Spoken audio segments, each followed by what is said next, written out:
I woke up from the freezing cold in a dark, moldy thatched hut, smelling a faint scent of a woman beside me. Opening my eyes, I realized I was holding a naked woman, my wife, Zhao Huilan. In disbelief, I looked around and recognized the cramped hut from my past. I had been reborn back to the winter of 1981. This was the year our village implemented the household contract responsibility system. My stepfather, Li Xinding, had forced me to marry Huilan, a thin and lame former sent-down youth, just so our family could claim extra land. I only discovered her disability on our wedding day. To make matters worse, Li Xinding kicked us out into this tiny firewood shed with only a tattered quilt and 2 bundles of straw. Enraged, sick, and starving, I had fallen into a life-threatening fever. Huilan had stripped off her clothes to hold me close, using her body heat to save my life. Yet in my past life, I took out all my resentment on her. I abused her, believed my stepfather's malicious rumors that ruined her reputation, and eventually abandoned her to join the army. While away, Li Xinding stole my allowance, seized her land, and left her to die when the hut collapsed during a heavy snowstorm years later. Later in life, despite becoming a wealthy military veteran and businessman, I was betrayed by my second wife and died penniless. My biggest regret was always how I treated Huilan. Looking at Huilan now, I saw her shivering in terror. Seeing the bruises on her body, all inflicted by my own hands, I was overcome with deep remorse. I slapped myself hard across the face, pulled her close, and apologized profusely, swearing to protect her and give her a good life this time. My sudden change of heart only frightened her more. She hurriedly tried to cook the last handful of coarse cornmeal we had left. Seeing our dire situation, I knew I had to act. I put on my clothes, grabbed a bamboo sieve and a length of rope, and headed into the snowy bamboo forest behind our house. My plan was simple: set a trap in the deep snow to catch a few birds so we could eat and regain our strength. After propping up the sieve with a stick and scattering some rotten leaves underneath, I lay down in the freezing snow to wait. Soon, 2 sparrows landed under the trap. Just as I was about to pull the rope, 2 colorful pheasants flew down right beside the sieve. Watching these large birds, I held my breath, ready to secure our first real meal. I immediately pulled the rope, dropping the sieve over the 2 pheasants. Because the sieve was lightweight, the thrashing birds managed to lift it up. I sprinted over and threw my body on top of the sieve to pin them down. Panting and weak, I smiled with relief, knowing these pheasants would keep my wife, Zhao Huilan, from falling dangerously ill this winter. I vowed to ensure she ate well and wore warm clothes. Back in the thatched hut, Huilan was weak from hunger and thought. I was delirious when I told her we were going to eat meat. Tears welled up in her eyes out of sheer hopelessness. But when I held up the 2 pheasants, she was completely stunned. I gently helped her back onto the bed, covered her with the quilt, and set to work. I prepared one of the pheasants into beggar's chicken by coating it in clay and burying it deep in the hearth fire. I decided not to eat the second pheasant. Instead, I took it outside, leaving Huilan resting indoors. While she assumed I was taking it to my cruel stepfather, Li Xinding, I actually walked over to Uncle Li Yukai's house on the hillside.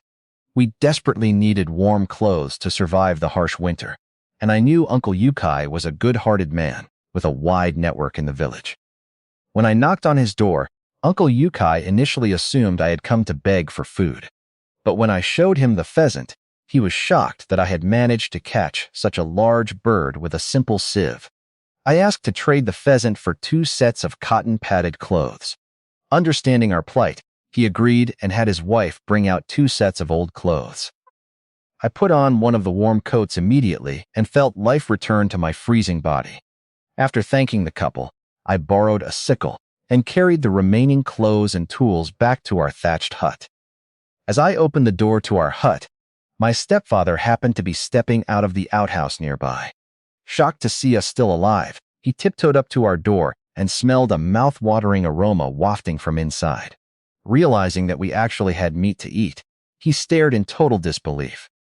I brought the warm cotton jacket I got from Uncle Yukai and helped Zhao Huilan put it on. She was visibly shocked by my sudden care, realized I had truly changed. Next, I pulled the beggar's chicken out of the hearth fire, cracked open its clay shell, and tore off the chicken legs.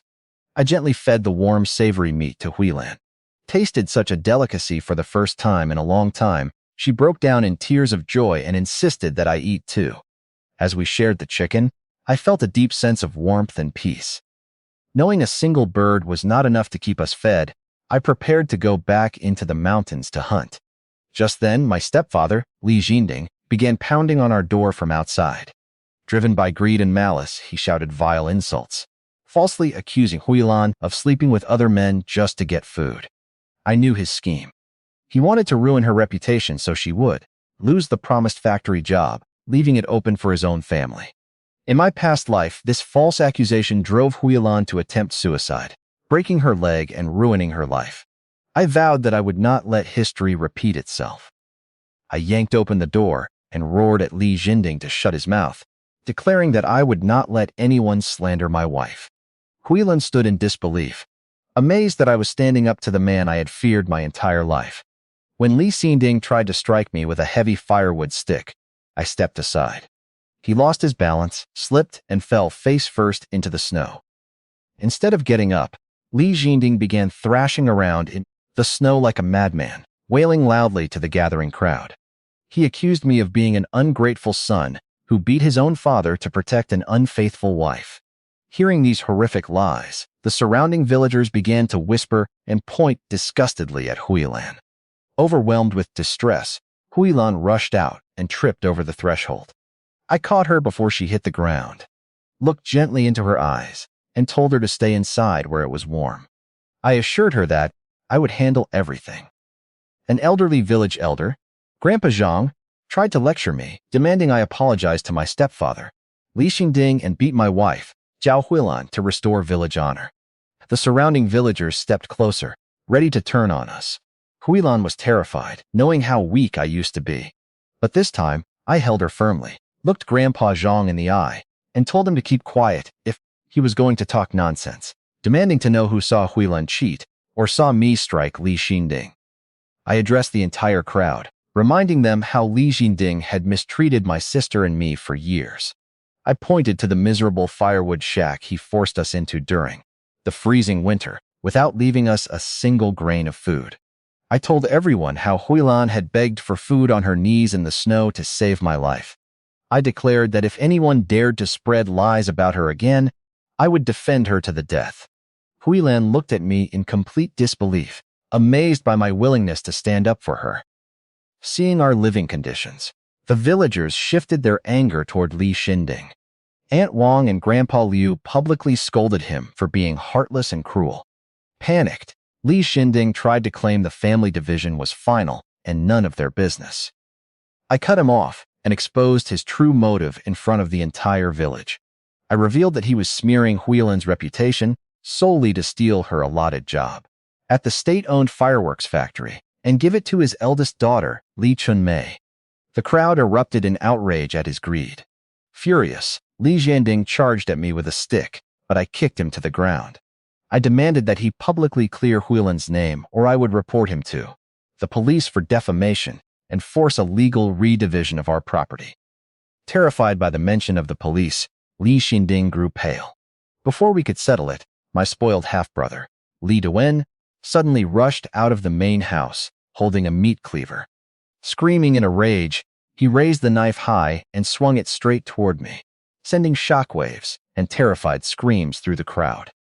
15-year-old Li Duan charged at me with a cleaver. In my past life, I always tolerated him, but this time, I slapped him to the ground and pinned his hand. The cleaver chopped into the snow right next to his head. Terrified, the boy wet his pants. When villagers rushed forward to pull me back, I demanded that my stepfather, Li Jinding, explain himself or face the police.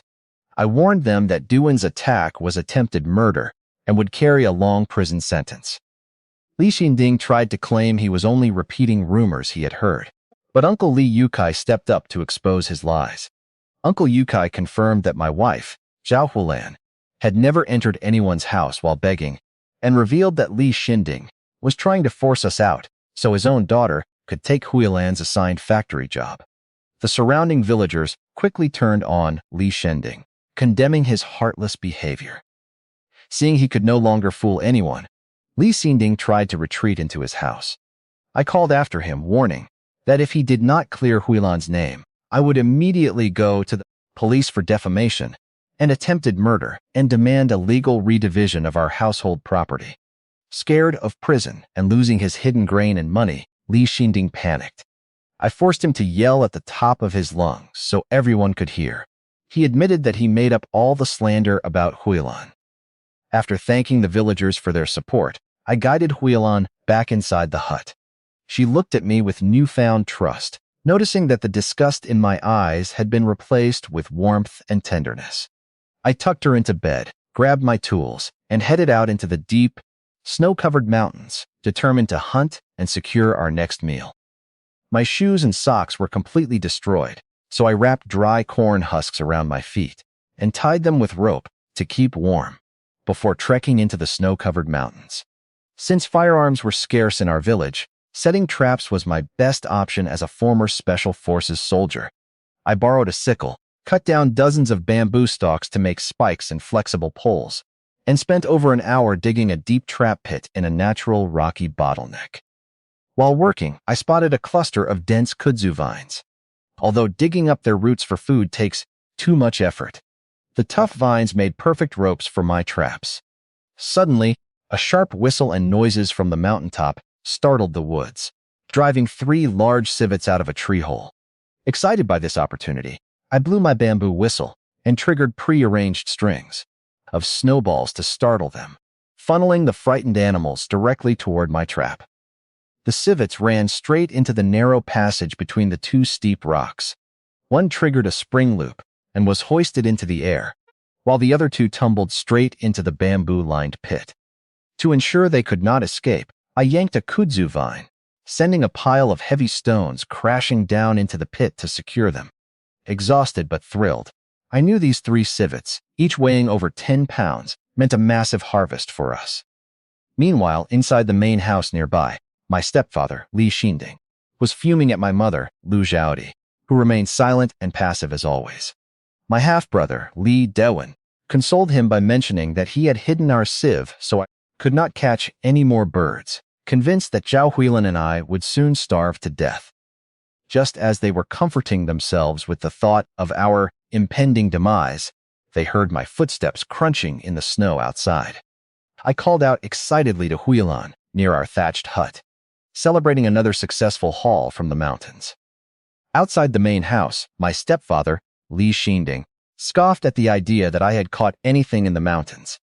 Unaware of my real catch, he sneered that if I brought home anything good empty-handed, he would spell his name backward. Inside our thatched hut, I gently guided my wife, Zhao Huilan, back onto the bed. When she saw the 3 civets draped over my shoulders, she was completely stunned. Since civets are fast and agile, catching 3 at once with basic tools seemed impossible. I explained that I set traps and dug a pit over at Wildman Slope. Hearing that I went to such a dangerous, steep place, Huilan felt a surge of worry. She noticed the cuts on my hands, carefully scraped spider eggshells off the wall, and applied them to my wound to stop the bleeding. I smiled warmly at her concern and reassured her that her man was capable of protecting her. I promised to take the civet meat and pelts to town to trade for grain and 2 warm cotton quilts so we could live comfortably. Back in the hut, I skinned one of the civets, chopped the meat into pieces, and boiled it over the fire with coarse salt. Soon, the irresistible aroma of rich meat filled the air. At the same time, my stepfather's family was eating dinner in the main house. Li Duen smelled the rich aroma and immediately threw down his bowl, begging for meat. My mother, Lu Zhaodi, urged Li Xinding to check next door and asked to borrow some game for their son. But as Li Xinding and Doan stepped outside, they realized the savory smell was wafting directly from our dilapidated thatched hut. Doan excitedly mocked his father, laughing that Li Xinding would now have to read his name backward as promised. Hearing Doan's loud voice outside, I picked up my sickle. The moment Doan yanked open our door to demand a share of the meat, I thrust the sharp blade directly at the tip of his nose. When my half-brother, Li Duen, tried to barge in and demand meat, I held my sharp sickle right at his nose and ordered him to get out. He yelled back, accusing me of being heartless for not feeding him and our parents. My stepfather, Li Xinding, joined in, greedy for the civet meat cooking over our fire.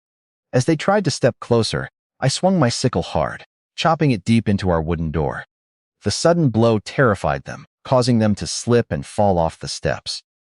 I pulled the blade free and exposed their hypocrisy in front of the whole family.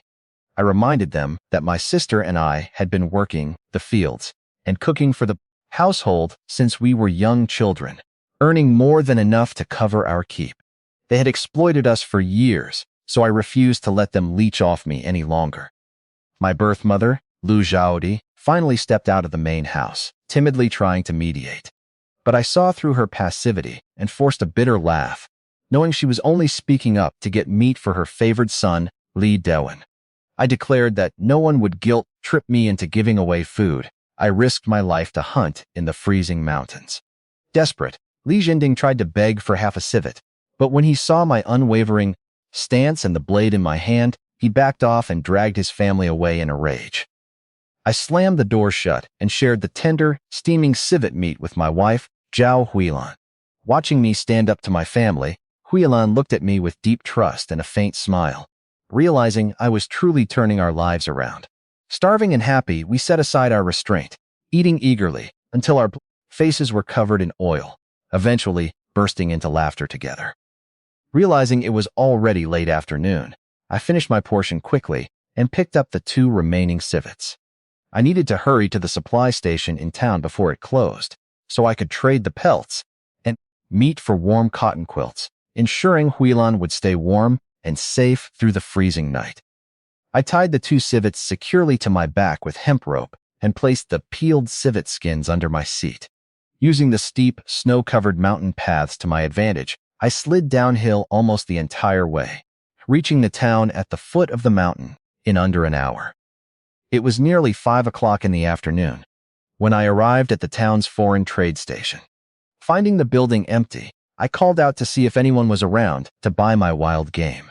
Hearing my call, a middle-aged long-distance truck driver named Luo Hongjun walked out from a small restaurant next door. Spotting the civets and pelts on my back, he immediately offered to buy them all for 20 yuan, treating it like standard local pork pricing. I laughed off his low offer and stood my ground. I calmly told him I knew the wild game market in Guangdong was paying much higher prices and demanded 5 yuan per pound for the meat and 8 yuan for the pelt.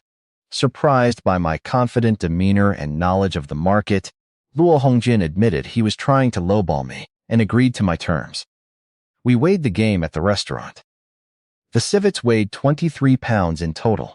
Including the pelt, he handed me a thick stack of bills totaling 123 yuan. By selling directly to him instead of the foreign trade station, I earned an extra 53 yuan and 75 cents, a massive fortune in these mountains. After waving goodbye to the driver, I hurried toward the supply and marketing cooperative to buy supplies before dark. Near the alley, I approached a ticket scalper in a dogskin hat to purchase necessary ration coupons. He offered cloth coupons at 3 cents a foot and cotton coupons at 5 cents a pound. Calculating the costs, I realized making a set of warm cotton quilts and mattresses for Zhao Huilan and myself would cost over 50 yuan just for the cotton and coupons alone. I pulled out 2 new bills to complete the transaction for cloth, cotton, grain, and meat coupons. With my pockets full of money, I entered the supply and marketing cooperative to buy long overdue necessities for my wife, Zhao Huilan, and myself. I asked the sales clerk for a high-quality, double-sized cotton quilt. The quilt was thick, warm, and cost 23 yuan and 66 cents, plus 6 pounds of cotton coupons.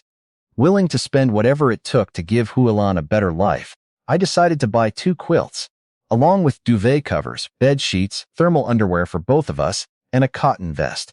Shocked by my massive 80 yuan purchase, the clerk happily hurried off to the warehouse to fetch everything. While waiting, I walked toward the cosmetics counter, planning to buy cream for Huilan's chapped hands and face. Nearby stood 2 teenage girls. One of them was Li Chunmei, my stepfather's daughter. Thrilled about her upcoming job at the fireworks factory, she was stunned to see me alive and buying expensive goods. Convinced I was broke, She assumed I was lying in wait to harass her and steal her factory position. As I approached the cosmetics counter, Chunmei's friend stepped in front of her, loudly accusing me of being a heartless brother. Confused by the sudden confrontation, I stared at them and asked who they were.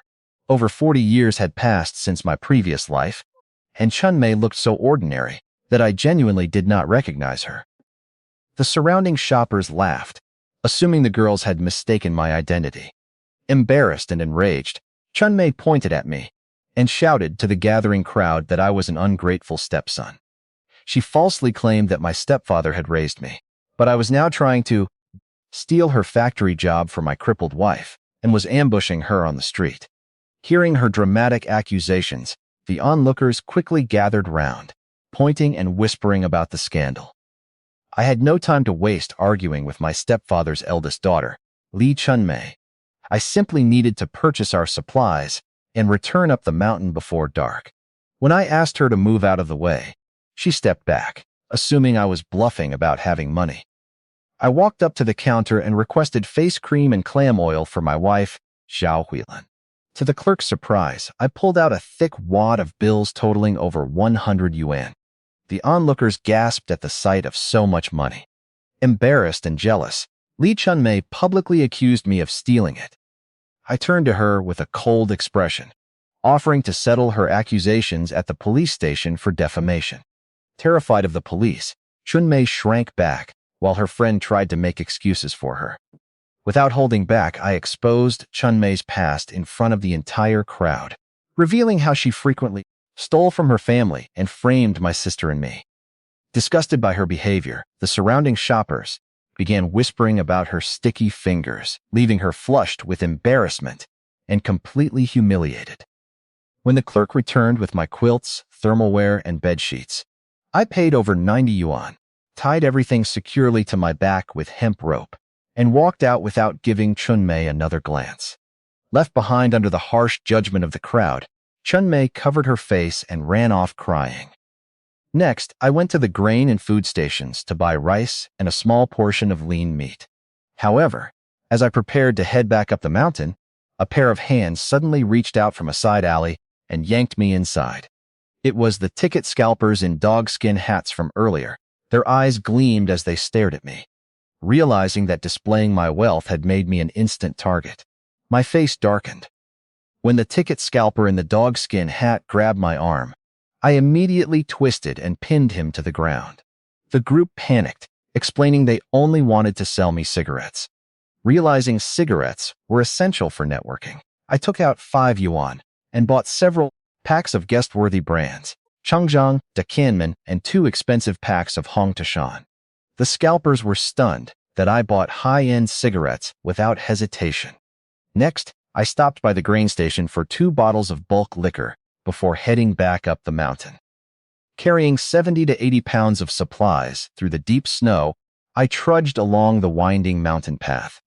As night fell and darkness set in, the walk became exhausting. My legs felt like lead, forcing me to stop and rest frequently. Suddenly, I heard a voice calling my name through the cold wind. Looking up, I saw a warm light approaching. It was my wife, Jiaolan, holding a bark torch. She had braved the dark and fallen in the snow repeatedly just to find me.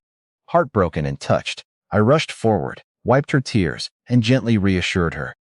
To cheer her up, I guided her hands to touch the heavy cotton quilts strapped to my back, proudly listing everything I had bought: 2 thick quilts, rice, meat, and face cream for her chapped skin. Huilan was completely shocked by my purchases, wondering how 2 civets could afford so much. Before she could ask, a wolf howling in the distance spurred us to hurry home.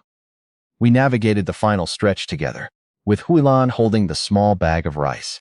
As we approached our thatched hut, I heard frantic footsteps coming from inside.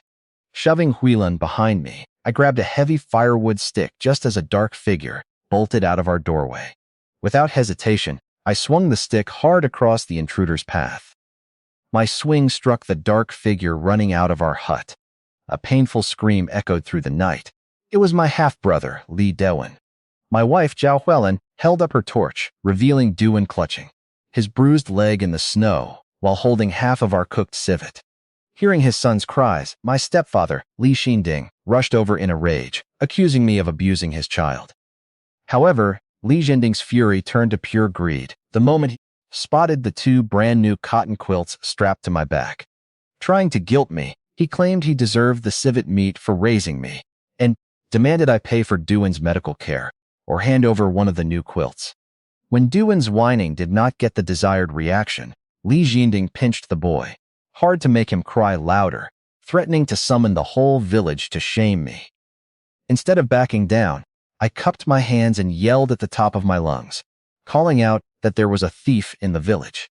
Terrified that Duan would be branded a thief for life, Li Xinding panicked and tried to quiet me down. He snatched the stolen civet meat from Duan and threw it at me. To teach them a lesson and prevent future break-ins, I decided to scam them. I falsely claimed that 20 pounds of potatoes and 8 pounds of cornmeal were missing from my room. Duan blurted out that he only took the meat, but I threatened to keep shouting for help and send Duan to the police station. To protect his favored son's reputation, Li Xinding had no choice but to comply. I held Duan hostage in the hut until Li Xinding returned with half a basket of potatoes and a bag of cornmeal. Inside our lit hut, I unloaded all my purchases in front of a stunned Duan. Thermal underwear, a cotton vest, a new kettle, a basin, rice, and meat. When Li Xinding delivered the food, he stared in utter disbelief at our massive haul. Realizing I bought all these expensive items by selling wild game from the deep mountains, Li Xinding's eyes filled with ambition.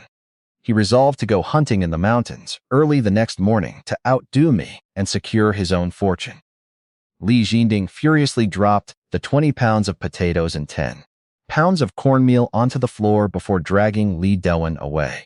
Outside, Duan threatened to set fire to our thatched hut. Enraged by his brainless comment, since the hut was attached to their main house, Li Xinding slapped him. Duan threw a massive tantrum, rolling in the snow and wailing that he wished he were dead. My mother, Lu Xiaodi, rushed out to comfort him, and the three of them embraced on the steps. Inside our hut, I prepared a basin of hot water to wash my wife Zhao Huilan's feet. When she instinctively pulled back out of fear, I held her ankles firmly and gently took off her worn shoes. Seeing her bare feet, covered in severe chilblains and stuffed with corn husks because she had no socks, my heart ached with intense guilt. I gently held her legs, apologized for my past cruelty, and helped her soak her feet in the warm water. Overwhelmed, Huilan softly apologized, believing her disability had ruined my life. I pulled her into a tight, warm embrace, vowing that we were family now and that wherever I went, that would be her home. Touched by my promise, she burst into tears. When her stomach suddenly rumbled with hunger, I immediately got up to cook a hot meal, dismissing her concern that people in the mountains only ate 2 meals a day. I washed rice in our pot, chopped up the lean meat with fresh ginger and salt, and simmered a pot of savory minced meat porridge over the bright fire.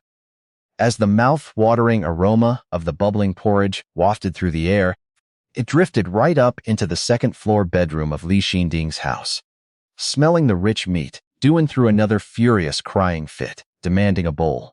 In response, Li Xinding let out a hysterical roar from his window, cursing me for cooking meat in the middle of the night and ruining his family's peace. Upstairs, Li Xinding tossed under his covers, cursing me furiously. He tried to get out of bed to confront me, but the freezing air drove him right back under the blankets. Meanwhile, 15-year-old Li Duan threw another temper tantrum over the delicious aroma of our porridge, kicking the blankets and letting cold air into their bed, until the whole family was shivering and sneezing. Inside our hut, I squatted in front of my wife, Zhao Huilan, with a small bowl of liquor. I ignited the alcohol and used my fingertips to rub it into the severe chilblains on her feet. Remembering how I had learned this treatment during my military service, I reassured her as she watched the flames in awe. Realizing I had bought the expensive liquor specifically to treat her, frostbite rather than for personal pleasure, Huilan was deeply moved. To check if her limp could be cured, using techniques I learned in my past life, I massaged along her leg to locate her hip joint. Shy and flustered, Huilan tried to shrink back, but I gently reassured her that we were husband and wife. When I examined her joint and excitedly declared that her leg could actually be healed with the right medicine. Her heart sank.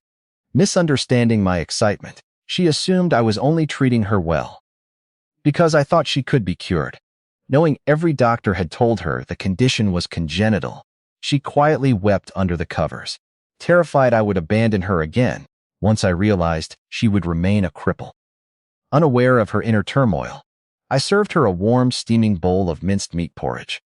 After eating and putting on the new thermal underwear I bought, we crawled under our warm new quilts. Exhausted from the long day, I fell asleep immediately, while Huilan silently cried herself to sleep beside me. Early the next morning, I gently tucked Huilan back into bed and went outside to heat up the leftover porridge. While waiting, I began basic physical conditioning to regain my strength and combat skills for the future. As I practiced my horse stance, the door to the main house opened. My stepfather, Li Jinding, walked out carrying a thick coil of rope, glaring bitterly at me, exhausted and red-eyed from staying awake. All night he was heading into the mountains, determined to hunt game himself and prove he could outdo me.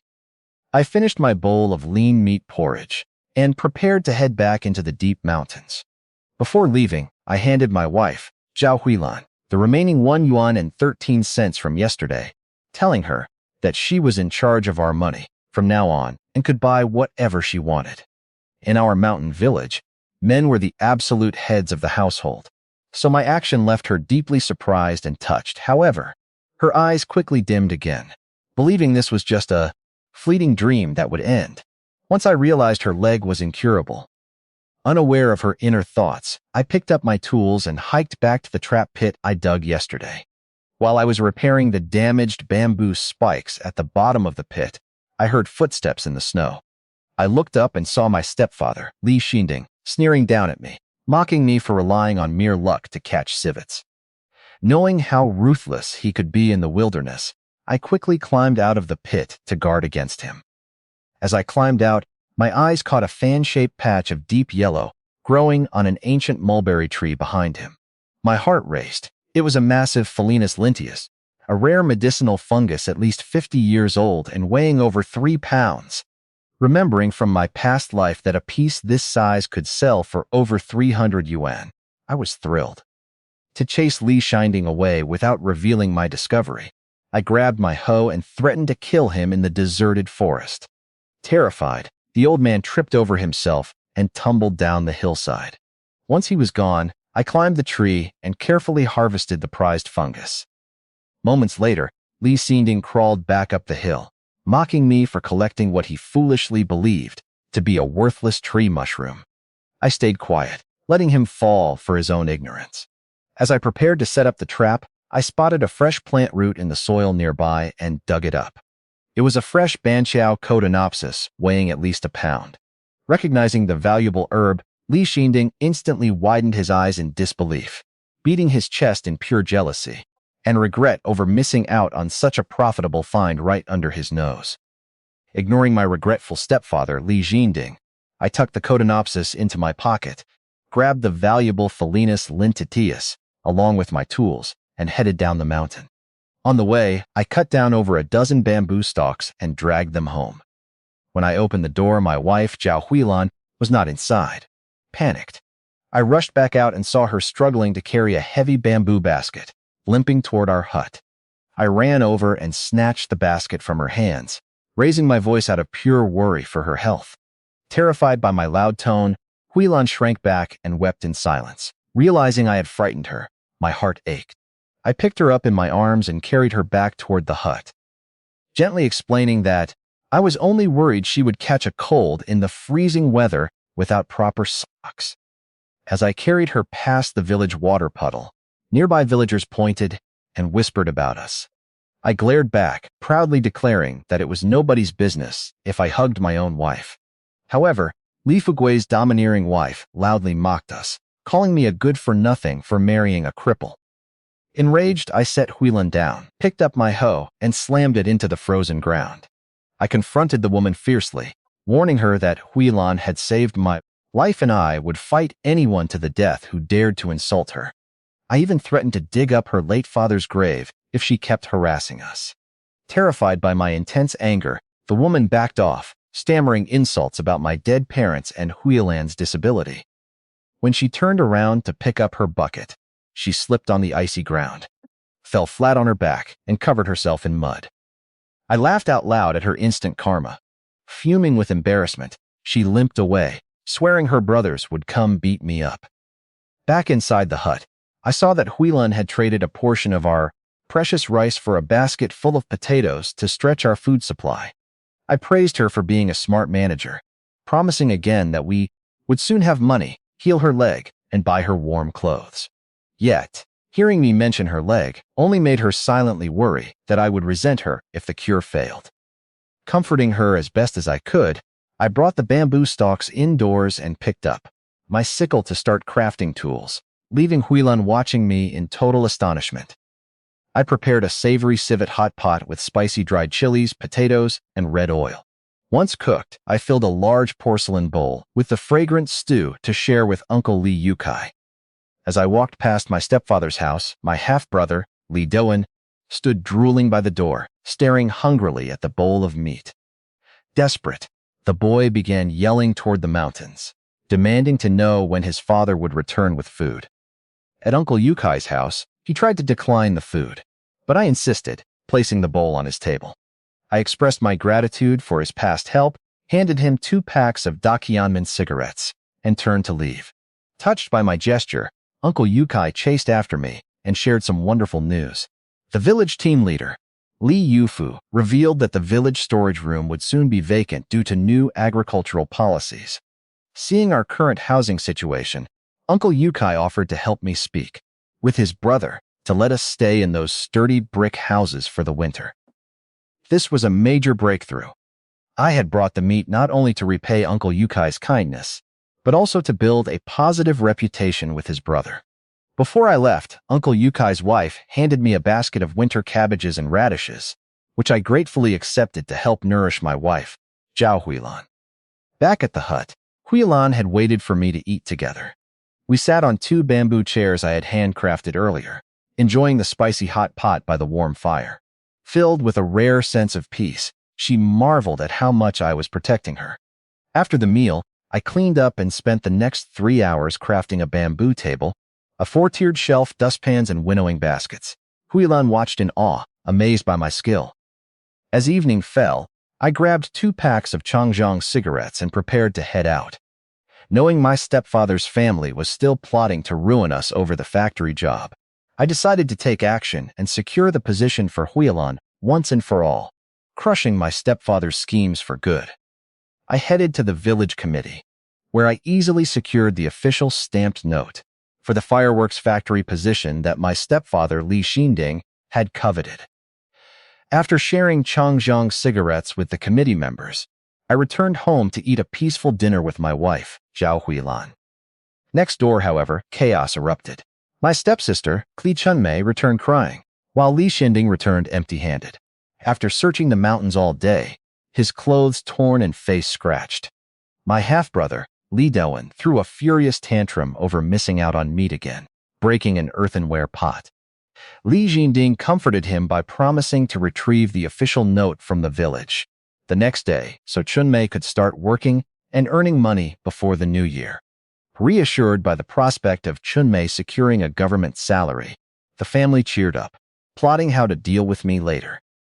That night, after treating Huilan's chilblains with liquor, we went to sleep under our warm quilt, hugging each other to keep the cold drafts out. Huilan looked softly at my sleeping face before resting her head against my chest. Before dawn, I gently got up, restarted the fire, and heated up our breakfast. I told Huilan I was heading out for the day and warned her not to brave the cold night to wait for me. Taking the Felinus Lintius and Banqiao Codonopsis, I hiked down to the town's foreign trade station. I sold the Codonopsis for 7 yuan and 20 cents, keeping the rare Felinus Lintius hidden since selling it there would be a huge mistake. Instead of keeping the fireworks factory job for Huilan, knowing the position would only bring constant conflict, I walked to the entrance of the fireworks factory to sell the spot. I approached a desperate family whose son had just been rejected. Introducing myself, I explained how my stepfather tried to sabotage my family and offered them the official stamped note in exchange for cash. The father, Ji Donglin, was overjoyed by this unexpected opportunity. To ease his mind, I suggested we verify the note's authenticity right then and there. Convinced, Ji Donglin immediately pulled out a wrapped handkerchief full of cash to complete the transaction. Ji Donglin offered me 470 yuan for the fireworks factory job, explaining that it was all his family could raise. Seeing me deliberate, he quickly added 30 caddies of local grain coupons, 20 feet of cloth coupons, 10 caddies of meat coupons, and 10 industrial vouchers. I never intended to let my wife, Zhao Huilan, slave away in a small factory, nor did I want my stepfather, Li Xinding, to steal the job. Getting nearly 500 yuan plus coupons was a massive windfall. I feigned reluctance before accepting his offer to ensure he felt he got a fair deal. We immediately went to the fireworks factory to finalize the paperwork with the official stamped note. Ji Donglin's son, Ji Shuijun, bowed respectfully to thank me. Ji Donglin, immensely grateful, shared that he and his wife taught at the local middle school and invited me to dinner, but I politely declined. With cash in hand, I walked into the supply and marketing cooperative and bought myself warm, cattail-stuffed cotton shoes and socks for 1.8 yuan, throwing my old ones away. Next, I took a 2-hour bus ride to the county town to sell my rare 30-year-old Phalenus lentius fungus, knowing it would fetch a much higher price there due to rising international demand for its medicinal properties. In the county town, I observed vendors setting up street stalls and saw endless commercial opportunities. Soon, I walked into the state-owned herbal medicine company store and placed the fungus on the counter. The old pharmacist examined it, acknowledged its age, and offered 80 yuan per pound.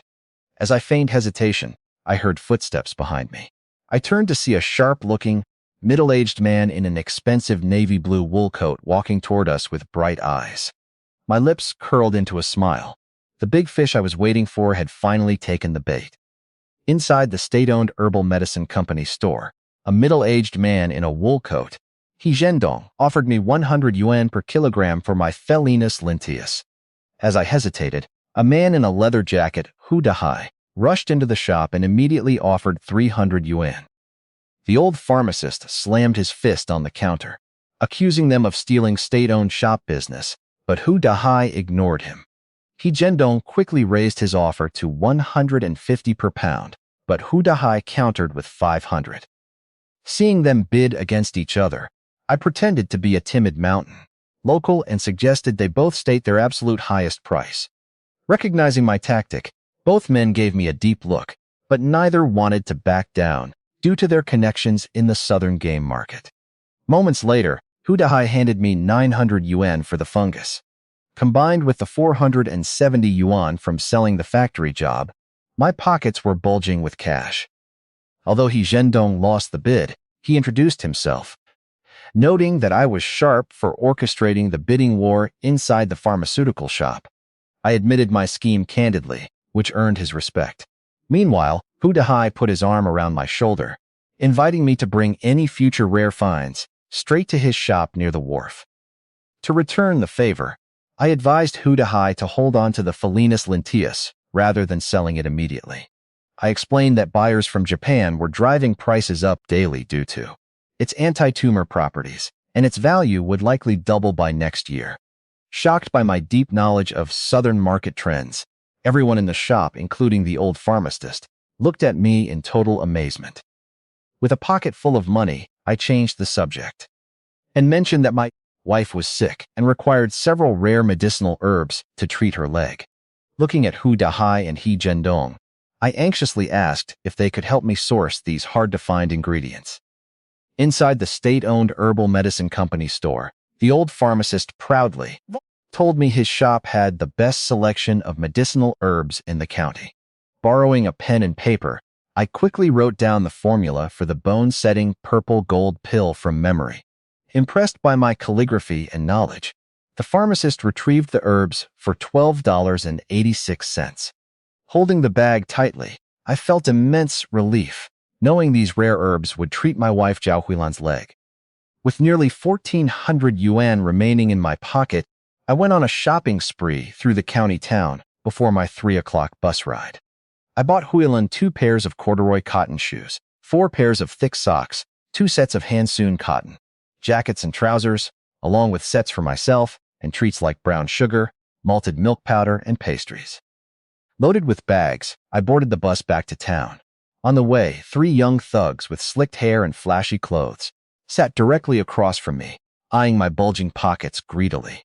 Over an hour into the journey, the bus stalled on a slippery mountain road.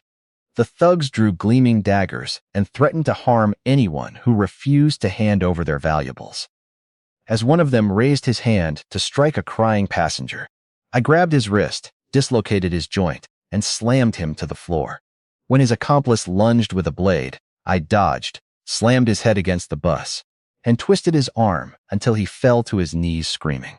I then kicked the 3rd robber in the stomach, sending him flying into the door. I ordered the driver to head straight to the Danshui Town Public Security Bureau. The robber in the military coat spat threats, warning that their leader, Brother Peng, would skin me alive. I kicked him in the mouth, knocking out several teeth to shut him up. When the bus pulled into the police compound, the driver opened the door to report the crime. Suddenly, the robber who had faked unconsciousness sprang up and sprinted out the door, fleeing into the distance. I sprinted out of the bus like a cheetah and grabbed a Type 64 pistol from a young police officer's waist. I loaded, aimed, and fired in one fluid motion. The gunshot grazed the fleeing robber's head, scaring him into collapsing to the ground. Lowering the gun, I raised my hands and calmly explained to the surrounding officers that I had just stopped an armed robber from escaping. The police chief listened to my story and brought me into his office. After interrogating the thugs, the police confirmed they were repeat offenders who had committed multiple armed robberies and sexual assaults. Grateful for my bravery, the chief praised my marksmanship and promised to visit my village to officially commend me. I declined a simple reward and asked if he could help me become an armed forest ranger for our region. Since the village militia had been disbanded, wild animals posed a severe threat to everyone. Seeing my determination to protect the villagers and hunt legally, the chief handed me a registration form and promised to help process the application with the forestry department once my background was verified. Thrilled at the prospect of legally owning a gun for hunting, I bought 2 metal flashlights and hiked back up the mountain in high spirits, reaching the village in less than 2 hours. However, as I approached our thatched hut, I heard my stepsister Li Chunmei screeching hysterically inside, threatening to smash our belongings if my wife, Zhao Huilan, did not reveal where I went with her stolen factory job slip. Then, my stepfather, Li Shinding, roared that he would break Huilan's other leg, while my half-brother, Li Doan, eagerly shouted for them to grab all our meat and rice. Hearing their vile threats, my expression turned icy, and I sprinted toward the door. I burst through the door like an enraged cheetah and saw a terrifying scene inside. My stepsister, Li Chunmei, was straddling my wife, Zhao Huilan, tearing at her hair, while my stepfather, Li Shinding, was swinging a thick stick down toward her head.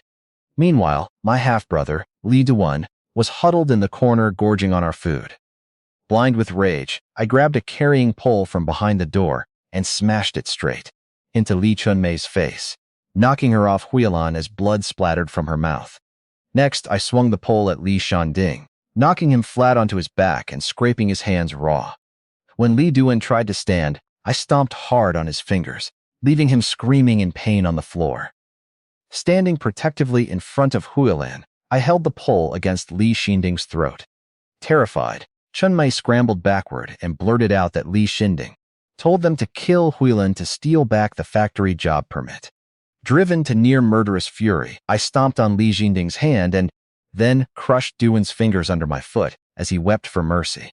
Chunmei tried to flee, but I dragged her back by her hair and slapped her face until it swelled like a pig's head. Terrified, the 3 of them knelt on the ground, crying and begging for forgiveness. When Li Shinding warned that the police would arrest me, I sneered, pointing out that they were the ones who broke into my home, stole my food, and assaulted my wife. Realizing they would be executed or jailed for burglary, Li Shinding panicked and offered to pay cash compensation instead. Before I could react, Huilan gently took my hand, begging me not to make a bigger deal out of it, since they were still my family. Softening instantly, I carried her to the bed. Seeing that she was bruised but not gravely injured, I ordered Li Jinding to go home and fetch compensation money, while I held Chunmei and Duan hostage. While waiting, I learned Huilan had only eaten one small meal all day because she was waiting for me to return. Feeling deep tenderness, I opened a package of sweet glutinous rice strips and peach shortbread I bought in the county town and fed them to her, filling the room with a rich, delicious aroma that left Chunmei and Duan drooling in the corner. I opened 2 large bags of glutinous rice strips and peach shortbread, feeding them to my wife, Zhao Huilan. My half-brother, Li Duan, and stepsister, Li Chunmei, watched in total envy, loudly swallowing their saliva. Huilan took a bite, her face lighting up with sweet joy. Next, I unpacked the rest of my haul: 2 new stylish cotton-padded coats, expensive mid-top shoes, thick socks, brown sugar, malted milk powder, and fresh meat. I gently slipped the new socks and shoes onto Huilan's feet, promising to alter her new clothes if needed. Huilan, Chunmei, and Dewen were completely stunned, unable to comprehend where I got so much money. Just then, my stepfather, Li Shinding, walked back in and stared in utter shock at the mountain of luxury goods. I demanded our compensation, and he painfully handed over 20 yuan, stammering that it was all he had. I took the money, gave it to Huilan, and forced all 3 of them to bow and apologize to her.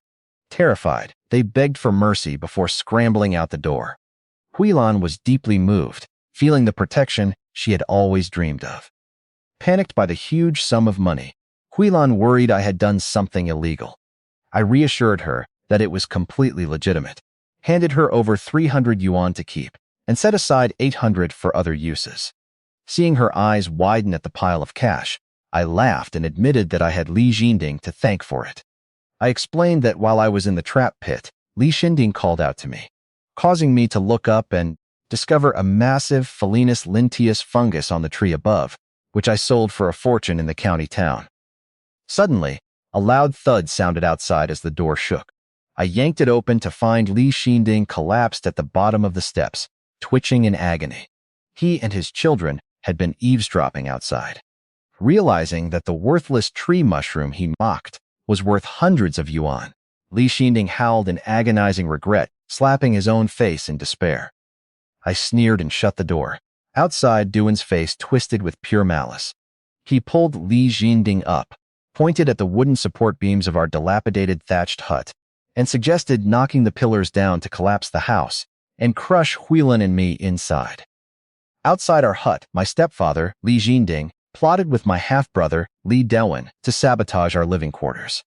Knowing the roof beams were held together by bamboo strips, Li Jinding brought a sickle and stood on a chair to carefully cut through the bindings.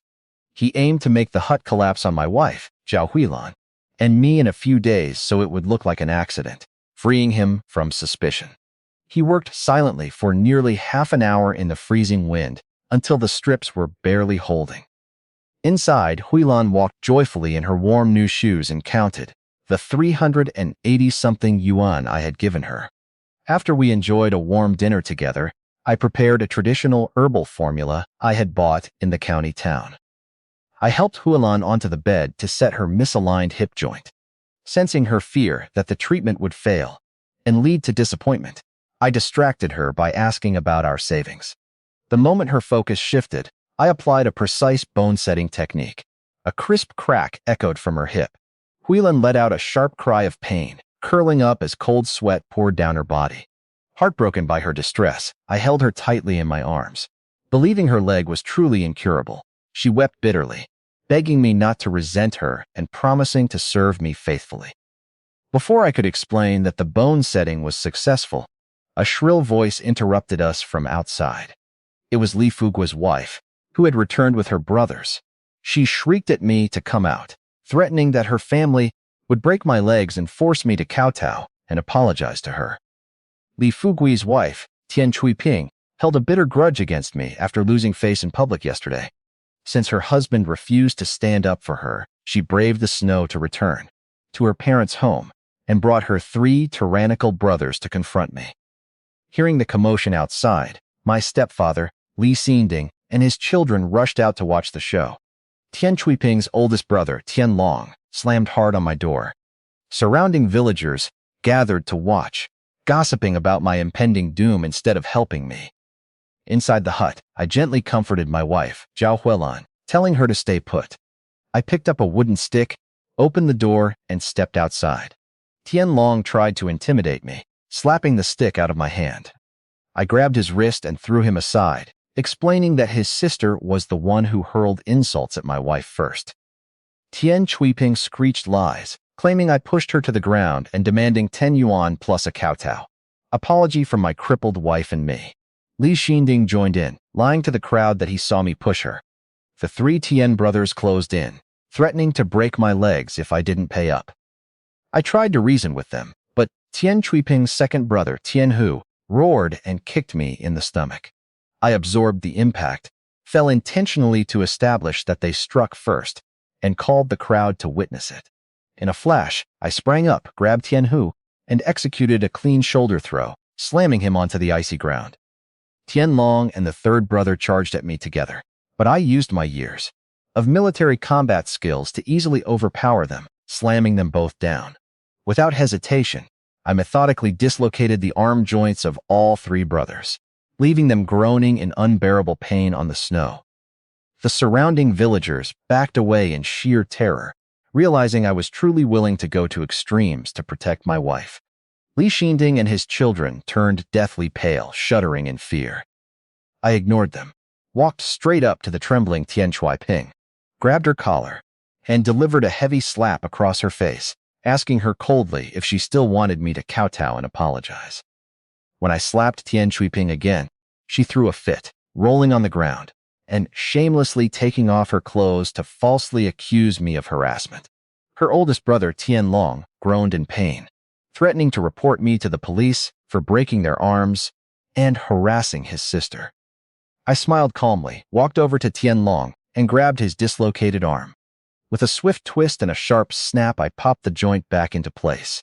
Then, right before his terrified eyes, I dislocated it again. I explained that dislocation leaves no permanent trace for the police to find. Horrified by my cold precision, Tian Long saw me as a devil from hell and wept, begging for mercy. His 2 brothers shrank back in terror, while their shouts forced Tian Chuiping to stop her embarrassing antics. As Tian Chuiping tried to strip, the surrounding villagers finally found their courage. They condemned her shameless behavior and offered to testify on my behalf if the police came. Suddenly, her henpecked husband, Li Fugui, rushed out of the crowd, furiously ordering her to put her clothes back on. Li Fugui timidly apologized to me for his wife's actions, begging me not to involve the authorities. I ignored him and demanded a resolution from the 3 brothers. Terrified, the brothers blamed Tian Chuiping for lying to them and forced her to apologize to my wife and me. Realizing her brothers would no longer protect her blindly, a flushed Tian Chuiping reluctantly gritted her teeth and stammered an apology. Satisfied, I popped the brothers' joints back into place and told them to get lost. I thanked the villagers who spoke up for me, noticing the deep fear and respect in their eyes.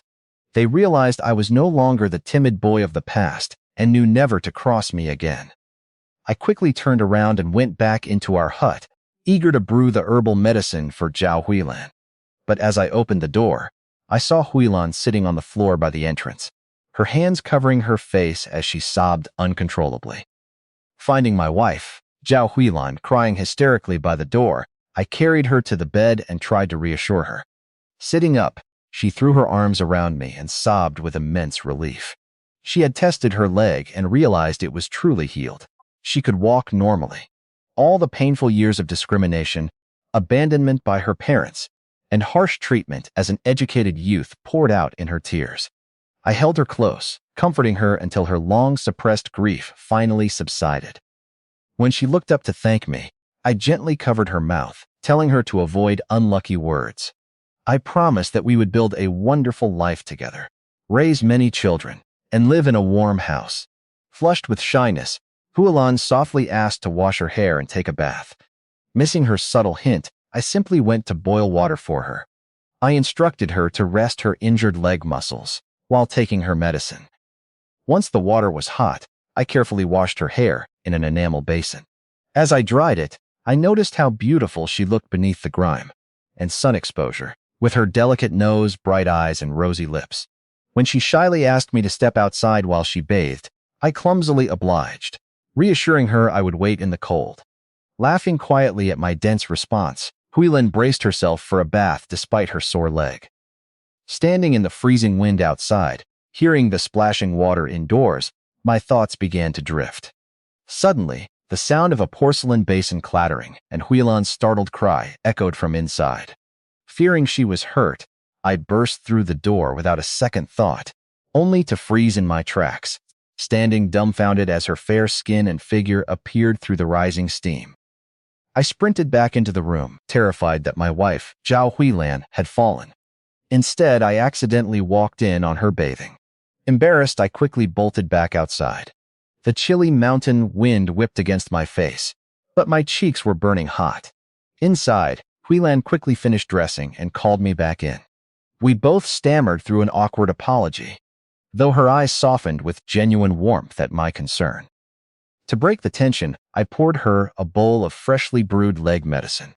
Despite her protest about saving money, I stirred in several big spoonfuls of brown sugar to sweeten it and nourish her body. While she drank, I admitted that I had sold the fireworks factory job in town to keep my stepfather from harassing us. Huilan didn't mind at all, reassuring me that as long as we were together, fed, warm, and able to walk, she was completely content. She tried on her new floral cotton coat and spun around with a happy smile. Later that evening, Huilan shyly hinted that she wanted us to truly consummate our marriage. I held her close, explaining that I wanted to wait until her leg fully healed, and until we moved out of our drafty, cramped thatched hut into a proper home. Touched by my respect for her, she agreed to rest and build up her health.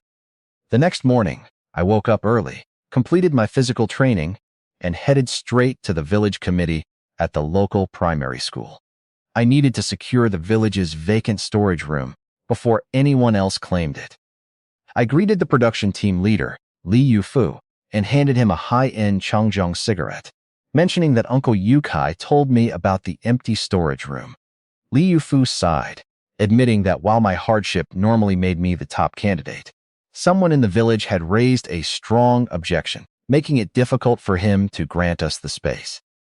Production team leader Li Yufu took a puff of his cigarette and explained grimly that certain people opposed letting me stay in the vacant storage room for free. They argued it was collective property and should be sold for maximum profit. I knew these objectors were simply looking out for their own selfish interests. Just as I was about to ask about buying the storage room, the village accountant, Zhou Yuzhen, walked up with her hands on her hips. An arrogant woman, she accused me of trying to take advantage of public resources to steal the storage room. When I calmly offered to pay a fair price, she sneered and demanded an astronomical 3,000 yuan, knowing a simple rural house wasn't worth anywhere near that. She deliberately set an impossible price so the room would fall to her own family instead. Realizing she was making things impossible, I nodded to Li Yufu and walked away. Since commercial housing didn't exist yet and staying in guest houses required official letters, my wife Zhao Huilan and I couldn't easily move away. I decided to reinforce our thatched hut for the winter and build a new house once spring arrived. Looking out at the distant mountains, I knew I had to head back into the wilderness to hunt and earn even more money. Back at the hut, I gently pressed Huilan back into bed to rest her healing leg. I made her a warm bowl of malted milk powder before starting on a luxurious breakfast. Meanwhile, my stepfather, Li Xinding, headed out early with my half-siblings, Li Doan and Li Chunmei. Eager to make easy money after seeing me sell the wild fungus, they were heading into the mountains to search for tree mushrooms. However, as they passed our open door, a mouth-watering aroma stopped them in their tracks. Inside, a pot of white noodles was bubbling on the hook, while I fried lean meat and diced shiitake, mushrooms in a pan filled with thick lard, seasoning it with ginger, garlic, soy sauce, and fresh scallions. Staring at the rich, sizzling meal, Li Jinding stood frozen in shock, while Duan and Chunmei could only swallow their saliva in pure envy. I served a big porcelain bowl of piping hot white noodles topped with a rich, savory mushroom and minced meat sauce to my wife, Zhao Huilan. She stared at the thick, delicious layer of oil and meat sauce in disbelief, insisting we split it because it was too precious. I smiled, reassuring her that there was plenty left in the pot, and that she could eat as much as she wanted. Watching her eat with pure delight filled my heart with joy. In my past life, guilt over her hardships haunted me every night, but being reborn back in this hut gave me the chance to give her everything she deserved. Outside the door, my stepfather, Li Xinding, along with Li Dewen and Li Chunmei, stared with their eyes popping out in envy. Dewen muttered bitterly that I was unfilial for not giving any to our mother, while Chunmei loudly bragged that they would go into the mountains, pick all the tree mushrooms, sell them in the county town, and buy pounds of meat to show off. Huilan and I completely ignored their pathetic babbling until they stomped away. After breakfast, I headed deep into the forest, equipped with my sickle, hoe, and 5 iron animal traps. I spent most of the day surveying the terrain, digging pit traps, and setting animal traps to build a steady hunting operation for the future. On my way back to the village near evening, I passed a group of village cadres surveying fields for the upcoming land distribution. The arrogant village accountant, Zhou Yuzhen, spotted me walking back empty-handed and loudly mocked me, asking why I hadn't caught any civets to sell today. When I confronted her for hoping a villager would freeze and starve, she sneered that I was trying to cling to village resources and reiterated her demand for an impossible 3,000 yuan for the vacant storage room.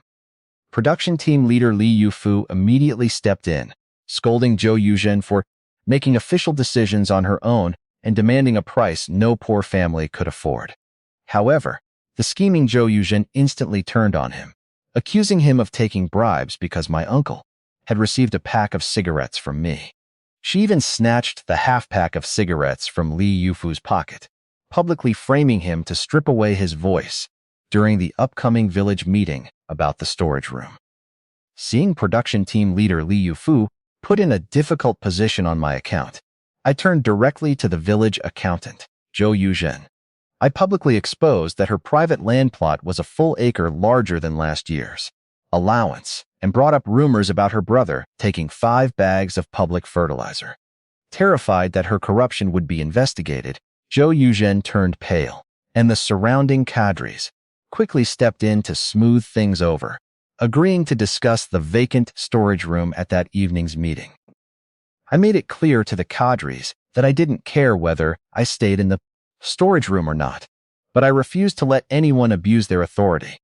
I demanded to see who would purchase the storage room, how much they paid, and witness the transaction in person. After I left, Zhou Yuzhen sneered to herself, secretly planning to let her relative buy the space using a fake 20-year installment note. Meanwhile, as night fell, the village cadres were wrapping up their land surveys when they heard the roar of an engine. A military green jeep pulled into the snowbound village, instantly drawing the attention of the cadres and villagers alike.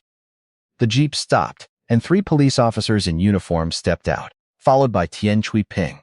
Loudly urging the officers to draw their guns, Tian Cui-ping pointed toward my thatched hut and falsely claimed that I had harassed her and beaten up her brothers. When they tried to defend her, overjoyed at my apparent downfall, Zhou Yuzhen rushed toward my house to watch, gloating that harassment charges would lead to my execution. A massive crowd of curious villagers followed the police to my doorstep.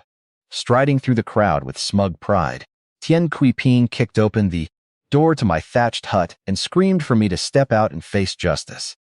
Tian Cui-ping kicked open my door with all her might, but missed her footing and ended up doing a humiliating split, groaning in pain. As I cared for my wife, Zhao Huilan, a young police officer pulled Tian Cui-ping up and reprimanded her for making a scene and spreading unverified rumors. Recognizing me, the officer was stunned. Having witnessed my brave actions stopping the armed bus robbers, he found it hard to believe I would be involved in such a vile crime.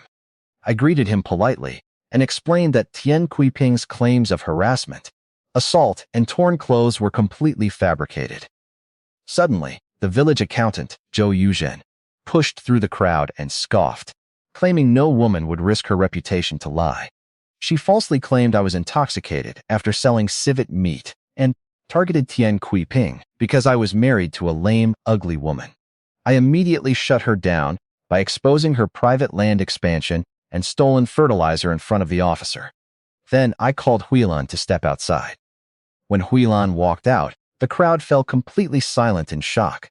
Her limp was gone, her steps were firm, her hair was neatly braided, and she wore a vibrant floral coat. Moving with newfound confidence and grace, she looked stunning. I proudly asked the crowd and the officer to look at my gorgeous wife, compared to Tian Kuiping, pointing out how ridiculous the accusation was. The officer sternly warned Tian Kuiping that falsely framing someone carries severe legal penalties. Panicking, she threw herself onto the ground, wailing and rolling around to play the victim. Her confidence stemmed from her 3 brothers, who had spent the previous night going door to door threatening the villagers to keep them from testifying for me. When the officer questioned several villagers, they all lowered their heads timidly, claiming they knew nothing, and went to bed early. Seeing no one dare to speak up against her family's intimidation, Tian Kuiping sneered smugly at me from the ground. Seeing the villagers intimidated by Tian Kuiping's family, I took my wife Zhao Huilan's hand and asked the young police officer if breaking into someone's home and threatening them was an arrestable crime. The officer confirmed that it was a serious offense that could lead to detention and prosecution. I immediately turned to the crowd and declared that if they testified, Tian Kuiping and her brothers would be arrested, stripping away their ability to seek revenge. Cutting off the enemy's line worked instantly. Uncle Li Yukai spoke up first, holding the civet hot pot bowl I had given him, and declared he saw the Tian family causing trouble. Dozens of villagers immediately joined in, confirming my story. Panicked, Tian Kuiping started threatening the villagers again, but the officer ordered her to shut up. Suddenly, a familiar voice called out. It was Police Director Zheng, who stepped forward with a smile. He revealed that he had stayed in the background to let the younger officer gain experience while observing how I handled the situation. Praising my calm, resourceful nature, Director Zheng shook my hand firmly and noted that my quick thinking solved the whole problem. As the villagers watched in awe, Director Zheng presented me with a bright red silk banner, embroidered with gold letters that read, "Heroic and Courageous Acts, Exemplary Role Models." He officially commended me for single-handedly subduing the 3 armed robbers on the bus and protecting the passengers. The crowd erupted into enthusiastic applause. The young men shouted in admiration, while the villagers who testified stood tall with pride. Accountant Zhou Yuzhen turned pale with envy and terror, fearing I would report her corruption to the police chief, while Tian Kuiping collapsed to the ground in utter despair. Meanwhile, Huilan looked at me with deep pride, though she quietly worried about the immense danger I had faced. As I humbly accepted the banner and mentioned I would hang it on my wall, Director Zheng glanced behind me at my dilapidated thatched hut and asked in surprise why I lived in such a place. Seeing an opportunity, my lips curled into a subtle smile as the nervous village cadres rushed forward. Village Party Secretary Li Shugan stepped forward nervously to greet Police Director Zheng, apologizing for failing to resolve the village conflict sooner. He quickly declared that the committee had agreed to let my wife, Zhao Huilan, and me stay in the village's vacant storage room for free. The surrounding villagers whispered in approval, agreeing that a commended hero shouldn't freeze in a dilapidated thatched hut, while blaming my stepfather, Li Xinding, for our living conditions. Beside me, Huilan clutched my hand with joy, thrilled at the thought of moving into a warm, comfortable home. However, I raised my voice and asked Li Shugan about accountant Zhou Yuzhen's demand earlier that morning for 3,000 yuan to buy the storage room. The crowd fell silent before erupting in outrage, exposing Zhou Yuzhen's plot to set an impossible price so her brother-in-law could claim the brick houses for free. Panicking under Director Zheng's watchful gaze, Zhou Yuzhen forced a smile and tried to laugh it off as a joke. I turned to Li Shugan and stated that while I appreciated the village's help, I refused to take free public property. Instead, I offered to buy the storage room outright for 800 yuan. Buying the 3 large brick houses for 800 yuan was an incredible deal that would permanently secure our ownership without relying on temporary favors or causing trouble for Director Zheng later. The crowd gasped in disbelief at the sum. Before Li Shugen could respond, Huilan panicked and shouted that we shouldn't spend so much money. Speaking faster than usual, she tried to reach into my pocket to stop me, arguing that we could fix our thatched hut for now and build a smaller house in the spring. Her intense reaction made everyone realize the shocking truth. I actually had 800 yuan on me, ready to pay right now. The villagers stood in utter shock, unable to comprehend how a couple who was begging for food just 2 days ago suddenly possessed such a massive fortune. Seeing my wife, Zhao Huilan, panic over spending 800 yuan, I gently teased her and explained that moving out of this drafty thatched hut was essential to prevent my recent illness from returning. Terrified of me falling sick again, Huilan instantly reversed her stance and urged village Party Secretary Li Shugen to proceed with selling us the storage room for 800 yuan. Police Director Zheng smiled in approval, praising my awareness and noting that the transaction solved my housing issue fairly without harming the collective interest. With his backing, Li Shugen happily agreed and went to gather the necessary paperwork and official seals. Surrounding villagers cheered and applauded, praising my dedication to cherishing my wife, while neighboring women scolded their husbands for not treating them as well.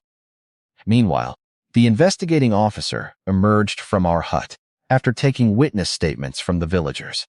He confirmed to Director Zheng that Tian Chuiping and her 3 brothers had initiated the assault out of revenge, while I had merely acted in self-defense. Director Zheng immediately approved the officer's request to arrest Tian Chuiping and summon her brothers to the station. The officer swiftly handcuffed Tian Chuiping, pinning her to the snow as she kicked and shrieked in terror. Ignorant of the law, she assumed being arrested meant life in prison. She wept bitterly, pleading with me for mercy and shouting for her husband, Li Fugui, to beg on her knees. Unmoved, Director Zheng ordered the officers to drag her into the jeep. Her terrified wails echoed through the night as she was hauled away. Before departing, Director Zheng patted my shoulder and confirmed that he would submit my application for the Armed Forest Ranger position to the Forestry Department the next day. I stood straight as a javelin and delivered a sharp military salute, promising to fulfill my duty to protect the villagers. Moments later, Li Shugen returned out of breath with the official receipts and village seal. He called out for the accountant, Zhou Yuzhen, to process the 800 yuan transaction. Pale and trembling with rage, Zhou Yuzhen was forced to collect the money under the mocking gazes of the villagers, secretly swearing vengeance against me. Village accountant, Zhou Yuzhen, handed me the official receipt for the storage room, her face pale as she counted the 80 Datuangji banknotes, a solid 800 yuan. The surrounding villagers stared in utter shock, wondering how my wife, Zhao Huilan, I had suddenly acquired such a massive fortune. Some speculated that I found rare items in the dangerous Wild Man's Slope region. Worried for my safety, Huilan pulled on my sleeve and begged me never to return there. I smiled, reassuring her that I only hunted along the perimeter and planned to live a long, happy life with her. Director Zheng declined our invitation to stay overnight, explaining that his driver was experienced and the Jeep was equipped with snow chains. As I walked him to the car, he mentioned that my application for the Armed Forest Ranger position would be processed in 2 or 3 days. I politely told him not to send an officer all the way back into the mountains just for me, as I would be visiting the town soon anyway. My consideration deeply impressed the accompanying officer, Officer Wang. During the drive back, the officers quickly apprehended Tian Chuiping's 3 brothers at Li Fugui's house. Squeezed into the back seat, the terrified Tian brothers turned their anger on Tian Chuiping, beating her for ruining their lives until the officers drew a gun to restore order. Back in our hut, I treated Huilan's leg once more, and we fell asleep. Late that night, footsteps crunched outside, as my stepfather, Li Xinding, returned from the mountains with his children. Stepsister Li Chunmei shouted triumphantly toward our hut, boasting that they had harvested nearly 100 pounds of tree mushrooms from the mountain. She bragged that while I only sold one piece, their massive haul would net them thousands of yuan in the county town. Hearing her ignorant boasting, I burst into quiet laughter from my bed. Before dawn the next morning, my half-brother, Li Dewen, eagerly woke the family up. Expecting to make thousands of yuan, Li Xinding agreed to bring both Dewen and Chunmei to the county town. Carrying heavy baskets overflowing with ordinary tree mushrooms on their backs, the three of them set off in high spirits. I woke up early and gently pressed my wife, Zhao Huilan, back onto the bed to rest. She still could hardly believe we were moving out of our drafty, thatched hut into the village's spacious, warm brick storage room. As she watched me prepare breakfast by the fire, tears of joy welled up in her eyes, realizing our hard times were finally over. I cooked a pot of white noodles enriched with thick pork fat. Just as I handed a bowl to Huilan, a knock sounded at the door. It was Li Dazhu and Li Erju, two honest brothers from a poor, local family who had stood up as witnesses for me the night before. They had come early to help us move. Smelling the rich lard aroma, both brothers swallowed hard. Although they shyly claimed they had already eaten, I dragged them inside and served them two large steaming bowls of noodles. They wolfed down the food with bulging cheeks, licking their bowls clean. To make sure they were fully satisfied, I boiled another handful of noodles for them. Feeling deeply grateful, the brothers refused to let Huilan or me lift a finger, quickly packing up our belongings and carrying everything toward the storage room.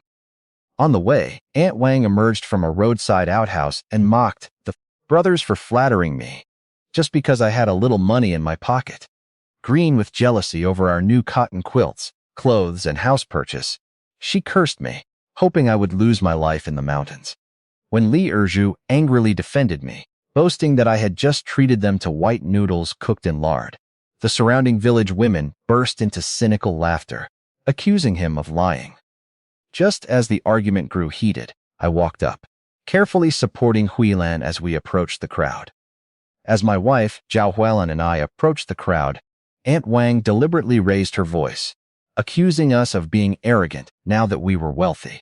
I smiled, stepped forward, and handed her an oil paper package filled with peach shortbread and glutinous rice strips.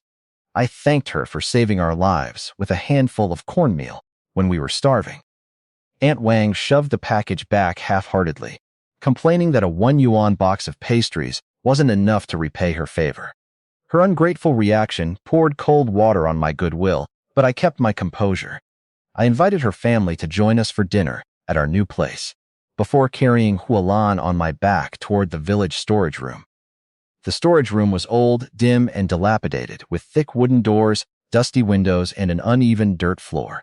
Yet, it was a spacious real home for Huilan and me. I placed Huilan comfortably on a bamboo chair while Li Dazhu, Li Erju, and I spent the entire afternoon cleaning the space, wiping windows, cutting fresh bamboo to craft beds and chairs, and building a 2-pot brick stove in the east room. By evening, Aunt Wang was furious at home, assuming my dinner invitation was an empty boast. Just as she began cooking a meager meal of potatoes, Li Dazhu arrived to invite her whole family over for dinner. Determined to get a free meal and watch me make a fool of myself, Aunt Wang rounded up her husband, Li Yonggui, and their 3 children. Curious and sarcastic villagers followed them through the street.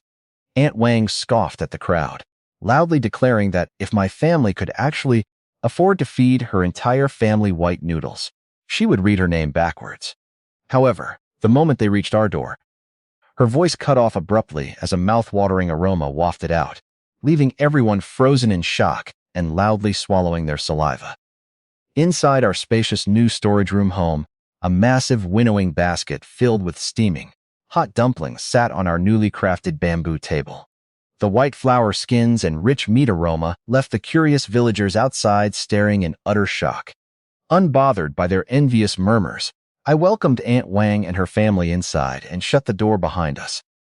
Aunt Wang's 3 children eagerly devoured the dumplings, gasping with delight as they tasted the tender pork and crisp cabbage filling. Her whole family wolfed down the rare feast alongside Li Dazhu and Li Erzu, polishing off the entire basket. However, after finishing her meal, Aunt Wang spotted a brand new pair of women's mid-top cotton shoes I had bought for my wife, Zhao Huilan. She deliberately complained about her own dirty, old shoes, dropping subtle hints for me to give them to her. When I remained silent, she flew into a rage, screaming that I was an ungrateful wretch, trying to fob her family off with mere dumplings. She grabbed her son and stormed out, slapping her daughters when they tried to thank me. Even the patient Li Dazhu slammed his fist on the table in anger, disgusted by Aunt Wang's endless greed over a past handful of cornmeal. I smiled calmly and asked the two brothers if they dared to join me in hunting wild boars at Tiring Slope. I promised that if we caught a few to sell, I would help them pay for their sick mother's medical treatment in the county town. Moved by the chance to save their mother, both brothers shouted that they were ready. That night, tucked safely inside our sturdy brick home, Huilan buried her head in my chest and fell into a peaceful sleep. Before dawn the next morning, Dazhu and Erzu knocked at the door. I grabbed my hunting gear and set off with them toward Tiring Slope, leaving Huilan to rest. Tiring Slope was twice as far as Wildman Slope and notoriously steep. It took us over 3 hours of strenuous climbing to reach the top.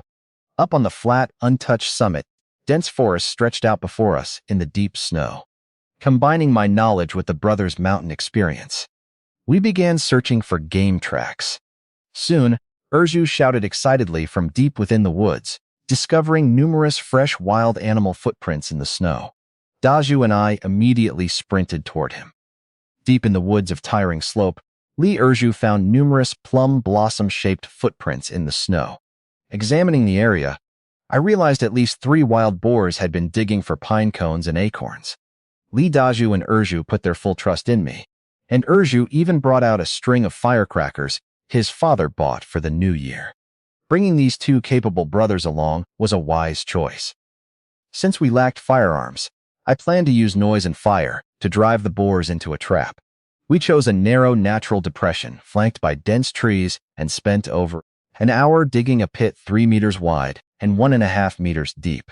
Dazhu and Erzu set sharp bamboo spikes inside, while we covered the top with branches, vines, and snow to disguise it. Meanwhile, I laid a trail of corn kernels leading from a nearby bamboo grove back toward our trap. We prepared bark torches and sharp bamboo javelins, spreading out to guard the area while staying near climbable trees. After a long wait, 4 wild boars emerged, 2 large adults and 2 smaller ones. The lead male boar was massive, with sharp tusks and bristling hair. As they approached, the suspicious snow mounds near the pit made them pause and turn to flee. Acting quickly, I cut off their retreat and tossed lit firecrackers at them. Startled by the loud explosions and the torches thrown by the brothers, the boars panicked and bolted toward the trap. The lead boar and the 2 smaller ones plunged straight into the pit, but the second adult boar slammed on its brakes right at the edge. Furious, the beast turned around and charged straight at me, ignoring my firecrackers and torch. Dazhu and Erzu screamed in horror. With no time to dodge, I braced myself, held my bamboo spear tightly, and thrust it hard into the boar's neck just as it reached me. The impact threw me back, scraping my hands raw, but the boar's thick layer of mud and hide prevented a lethal blow. Enraged, the wounded beast turned to attack me again. Dazhu and Erzu bravely rushed forward to draw its attention away, but I warned them to stay back. I rolled out of the way and yanked the bamboo spear out to let the boar bleed. The ferocious boar leaped up, opening its bloody maw right in front of me, as the brothers let out a piercing cry of horror. Remaining calm as the wild boar leaped toward me, I thrust my bamboo spear straight into its open mouth and rolled aside. The momentum sent the boar crashing into a thick tree trunk, shattering the bamboo spear inside its mouth and causing it to howl in agony. Without missing a beat, I grabbed another sharp spear and drove it deep into its previous neck wound. Though badly injured, the resilient beast struggled and howled for several hundred meters into the bamboo forest, before finally falling silent. Covered in mud, snow, and blood, I collapsed onto the snow, completely exhausted. I reproached myself for being overly confident and rushing to hunt dangerous beasts without a proper firearm. Realizing how much my physical condition had declined since my illness, I vowed never to skip my daily exercise again. Li Daju and Li Erju scrambled over in terror, insisting on carrying me down the mountain. I had to jump around and run in circles to convince them my injuries were just minor scrapes. Afterward, the brothers finished off the 3 trapped wild boars in the pit. Our haul was massive, 4 wild boars weighing over 700 jin combined. We spent an hour building 3 simple bamboo sleds, loaded the game, and dragged them down the snow-covered mountain. Clearing paths with sickles and unloading the heavy boars over rough terrain, we reached the foot of the mountain after dark. Exhausted and disheveled, we knew the meat would be worth 600 or 700 yuan without ration coupons, making the arduous trip entirely worthwhile. Unbeknownst to us, our delayed return caused chaos back in the village. Since Daju and Erju had snuck out before dawn, their father, Li Yuejin, went looking for them at nightfall. He bumped into Li Yonggui, who mentioned that he heard the boys heading toward Tiring Slope with me to hunt wild boars for medical money. Panicked, Li Yuejin nearly collapsed, realization striking that his sons were missing in the dangerous mountains. Aunt Wang immediately ran outside, shouting at the top of her lungs that something terrible had happened to Yojin's kids and me on Tiring Slope.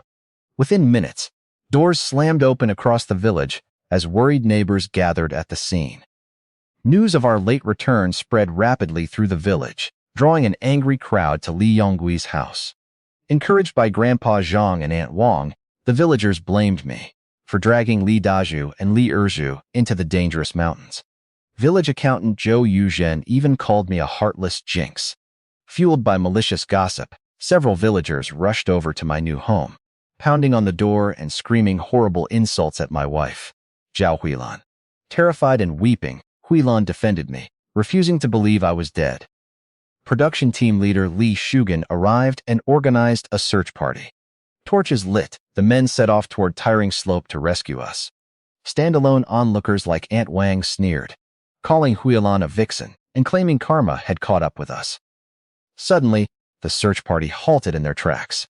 Through the bright torchlight, 3 figures emerged from the dark forest. Covered in mud and snow, Daju, Erju, and I walked slowly into view, hauling 3 bamboo sleds loaded with 4 massive wild boars, weighing over 700 pounds combined. The sight left the villagers, Aunt Wang and Zhou Yuzhen, completely frozen in shock and green, with intense jealousy. Daju and Erju proudly boasted about our catch, but their father, Li Yuejin, took off his shoe in a rage, threatening to beat them for risking their lives. Yet before hitting them, Yuejin broke down in tears and pulled his sons into a tight embrace, terrified he had lost them. I stepped forward and took full responsibility, explaining that the boys wanted to earn money for their sick mother's medical treatment. Daju quickly defended me, describing how I had single-handedly killed a massive charging boar with a bamboo spear to save them. Hearing their harrowing tale, the crowd broke out in a cold sweat. Yajin softened his tone, apologizing for his temper. Smiling, I called out to the surrounding villagers, inviting everyone to come over to my house to butcher the wild boars and share the meat. The crowd erupted into thunderous cheers, deeply touched by my generosity, while those who had just slandered me blushed in complete embarrassment. The villagers helped drag the 3 bamboo sleds, loaded with the 4 wild boars, to our new home at the storage room. Impressed by the size of the massive male boar, everyone marveled at how I risked my life to hunt them down. When I walked over to greet my wife, Zhao Huilan, she pulled her hand away and went inside without a word. Though she gave me a cold shoulder out of anger over the danger I faced, I noticed the deep worry and heartache in her eyes when she saw my scratched hands. Having more people made butchering the boars much easier. Neighbors brought their own pots, knives, cutting boards, citron peppercorns, and dried chilies, turning our move into a village-wide celebration. Realizing I was treating the whole village, Huilan quickly cooked a massive pot of potato and corn rice to help fill everyone's stomachs so they would consume less meat. Seeing me being praised, village accountant Zhou Yuzhen and Aunt Wang burned with envy. Zhou Yuzhen shouted at the crowd, claiming the wild boars belonged to the village collective. because they were caught in the local woods and demanded I share all the meat equally. When some villagers hesitated, I slammed my butcher knife onto the chopping board and set the record straight. The boars were caught on tiring slope, which wasn't part of the village's forest inventory. I declared that mountain rules dictate game belongs to those who hunt it, and warned that Daju, Erju, and I would defend our haul against anyone trying to rob us. When Zhou Yuzhen threatened to call the police, I reminded her that Director Zhang assured me I had the right to defend my home against intruders. Intimidated by my connection to the police chief, Zhou Yuzhen backed down, and production team leader Li Shugen ordered everyone to respect mountain traditions. We set up a massive pot outdoors to cook the wild boar offal, including the stomach, intestines, and liver, along with damaged meat cuts, diced potatoes, and radishes in a rich red oil broth. The mouth-watering aroma filled the air as eager villagers crowded around with their bowls. Once I declared the stew ready, everyone dug in with enthusiasm. Even Aunt Wang shamelessly filled a large bowl and joined the feast. Watching her eat, Aunt Lin rolled her eyes and publicly called her out, asking how she had the nerve to eat my food after saying such hurtful things about me before I returned. In an instant, every eye in the village turned to glare at Aunt Wang. Aunt Lin delivered a fierce scolding to Aunt Wang, calling out her greed. When Aunt Wang tried to argue that her handful of cornmeal was a life-saving favor, Aunt Lin reminded everyone that my wife, Zhao Huilan, had kowtowed dozens of times for it. She pointed out that Aunt Wang's family had already eaten our pastries, dumplings, and pork, demanding to know how many times Aunt Wang planned to kowtow to repay us. Panicked, Aunt Wang tried to use me as a shield, but the surrounding villagers united against her. They demanded she return all of Huilan's kowtows. Furious and unable to find me, Aunt Wang smashed her bowl of pork soup, grabbed her daughters, and stormed home. Meanwhile, village accountant Zhou Yuzhen grabbed her bowl and slipped away quietly, only to gag on poorly washed pig intestines, vowing revenge against me. While the aunties fought my battle outside, I slipped into the kitchen to prepare a bowl of tender steamed pork belly for Huilan. I coaxed her gently, feigning pain from my scraped hand to get her attention. Worried, Huilan turned around to check my wound, her eyes reddening as she urged me not to risk my life in the deep mountains again. I promised her I wouldn't hunt deep in the forest without a firearm. When Huilan stood up to grab spider eggshells for my wound, my hand accidentally brushed against her backside. As she carefully disinfected my hand with liquor and applied the eggshells, her face was inches from mine. Unable to resist, I leaned in and gave her a gentle kiss on the lips. Flustered like a startled deer, Huilan blushed furiously and rushed outside to greet the guests. By the time I reached the door, the villagers had completely polished off the pork stew and potato corn rice.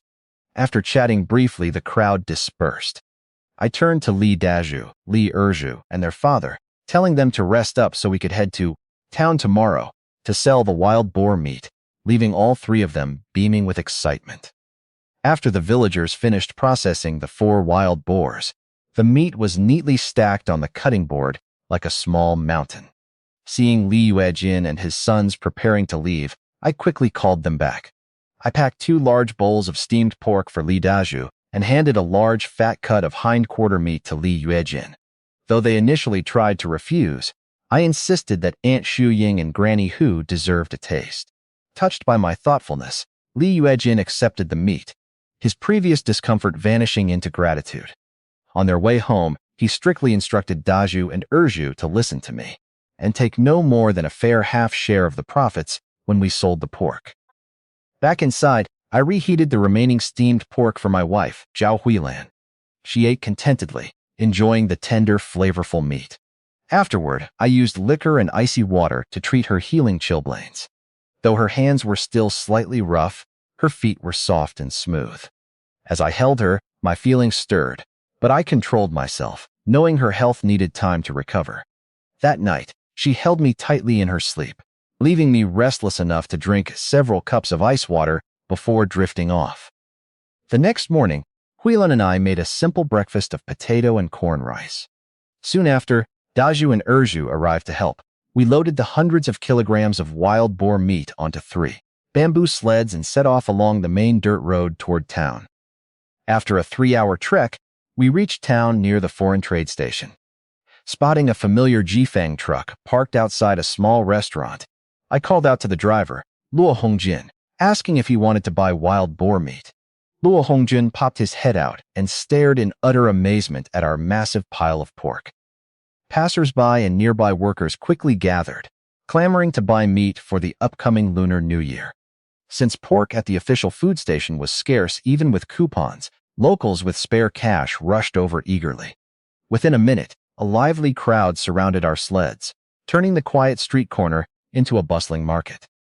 Wild boar meat proved wildly popular in town, and locals eagerly bought over 200 kilograms within minutes. Seeing the growing crowd, truck driver Luo Hongjin shouted that he would buy all the remaining wild boar meat for 1.4 yuan per pound to transport and resell in the southern coastal region. To show my appreciation, I threw in a pig's trotter for free, which Luo Hongjin handed over to the nearby restaurant owner, Old Wu, to stew for our lunch. We weighed the remaining meat, bringing the total earnings from our 4 wild boars to an impressive 705.16 yuan. Li Dazhu and Li Erzhu counted the thick wad of cash with trembling, excited hands, filled with immense gratitude toward me. While brewing tea, Luo Hongjin pitched a new business opportunity. He explained that Japanese buyers were purchasing large quantities of konjac for weight loss foods. In our mountain region, locals only grew a few stalks in private plots to make konjac tofu. Luo Hongjin initially offered 3 cents a pound for any konjac we could collect. Acting composed, I pushed back, noting that Japanese buyers had deep pockets. Luo Hongjin laughed and raised his offer to 35 cents per pound. I agreed to the deal and even secured a 10 yuan deposit from him on the spot. Dazhu and Erzhu watched in awe as I effortlessly negotiated a higher price. After enjoying a hot meal at Old Wu's restaurant, we thanked Luo Hongjin and walked down the national highway toward the supply and marketing cooperative to buy household supplies. Along the way, Erzhu suddenly pointed toward 3 ragged, disheveled figures in the street. Looking ahead, we recognized my stepfather, Li Xinding, along with Li Dewen and Li Chunmei, looking as though they had just tumbled all the way down the mountain. When Li Chunmei boasted 3 nights ago that they were taking mushrooms to the county town to get rich, I knew they would be disappointed. Yet, to my surprise, they stayed away for 3 full days. As I headed into the supply and marketing cooperative with Li Dazhu and Li Erzhu, my half-brother Li Dewen spotted me from the street. Haggard and weak, he pointed toward me, causing my stepfather, Li Xinding, to burst into a furious tirade, blaming me for tricking them into picking useless tree mushrooms. Li Xinding raised his walking stick and began beating Li Chunmei. She fell into the muddy snow, weeping and cursing my name. Their trip to the county town had been a complete disaster. After arriving, Dewen demanded snacks and treats, quickly draining all 23 yuan they carried. They then went to the pharmaceutical company to sell the tree mushrooms, only for an old physician to laugh and tell them the fungus was completely worthless. Refusing to believe him, Li Xinding accused the physician of trying to scam them and started a fight. Dewen caused a scene, leading to their arrest by the local police. Released the next morning, they tried to retrieve the mushrooms from the pharmacy's trash heap, only to get arrested a second time. Warned that further trouble would mean a half-month detention, they had no choice but to walk over 60 kilometers back from the county town on foot, starving, freezing, and covering their feet in painful blisters. Fueled by fresh hatred, they vowed to return to the village and force me to pay back their 23 yuan. Unaware of their vows, I went on a shopping spree at the supply and marketing cooperative with Dazhu and Erzhu, loading our 3 bamboo sleds with food, clothes, and 2 large iron pots. Afterward, I brought the brothers toward the Public Security Bureau to check on my forest ranger application.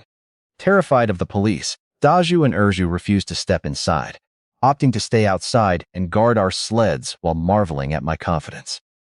As I walked into the courtyard, Director Zheng came out of his office with a broad smile, calling out to me that I had arrived at just the right moment. Director Zheng warmly welcomed me into his office and announced that my application for forest ranger status had been approved.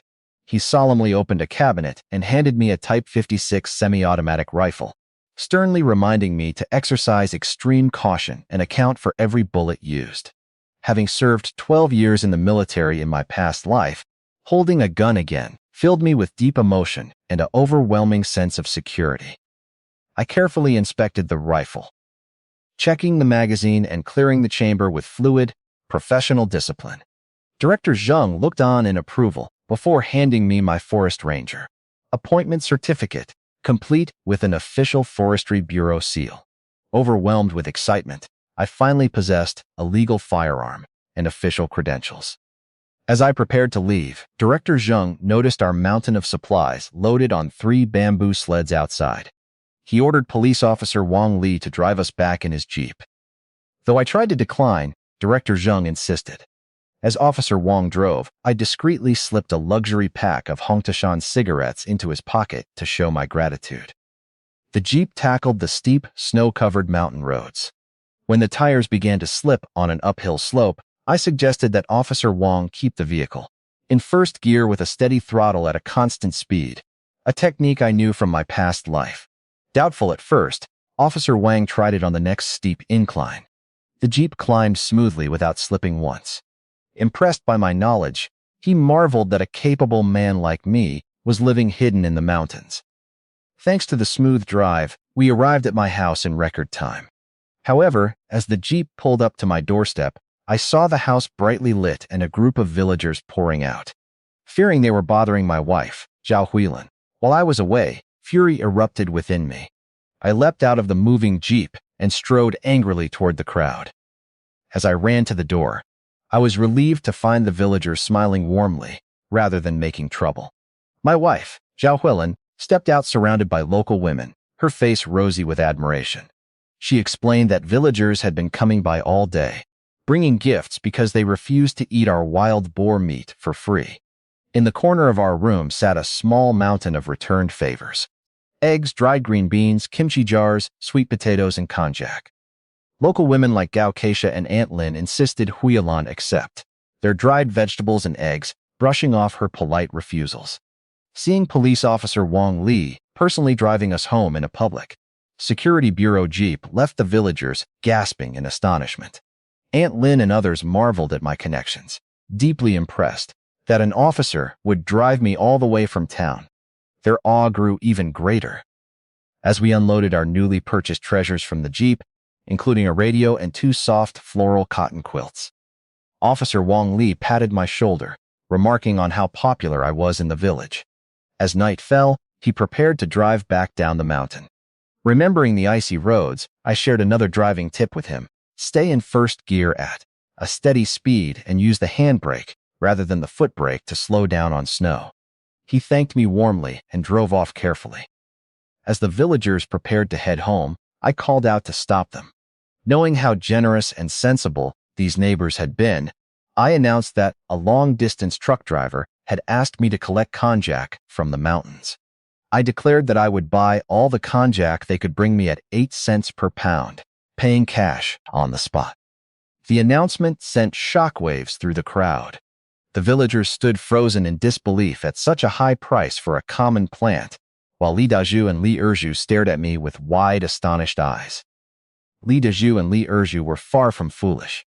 They quickly realized the massive profit margin I stood to make by buying konjac from the villagers at 8 cents per pound and reselling it to Luo Hongjin for 35 cents, a pure profit of 27 cents per pound.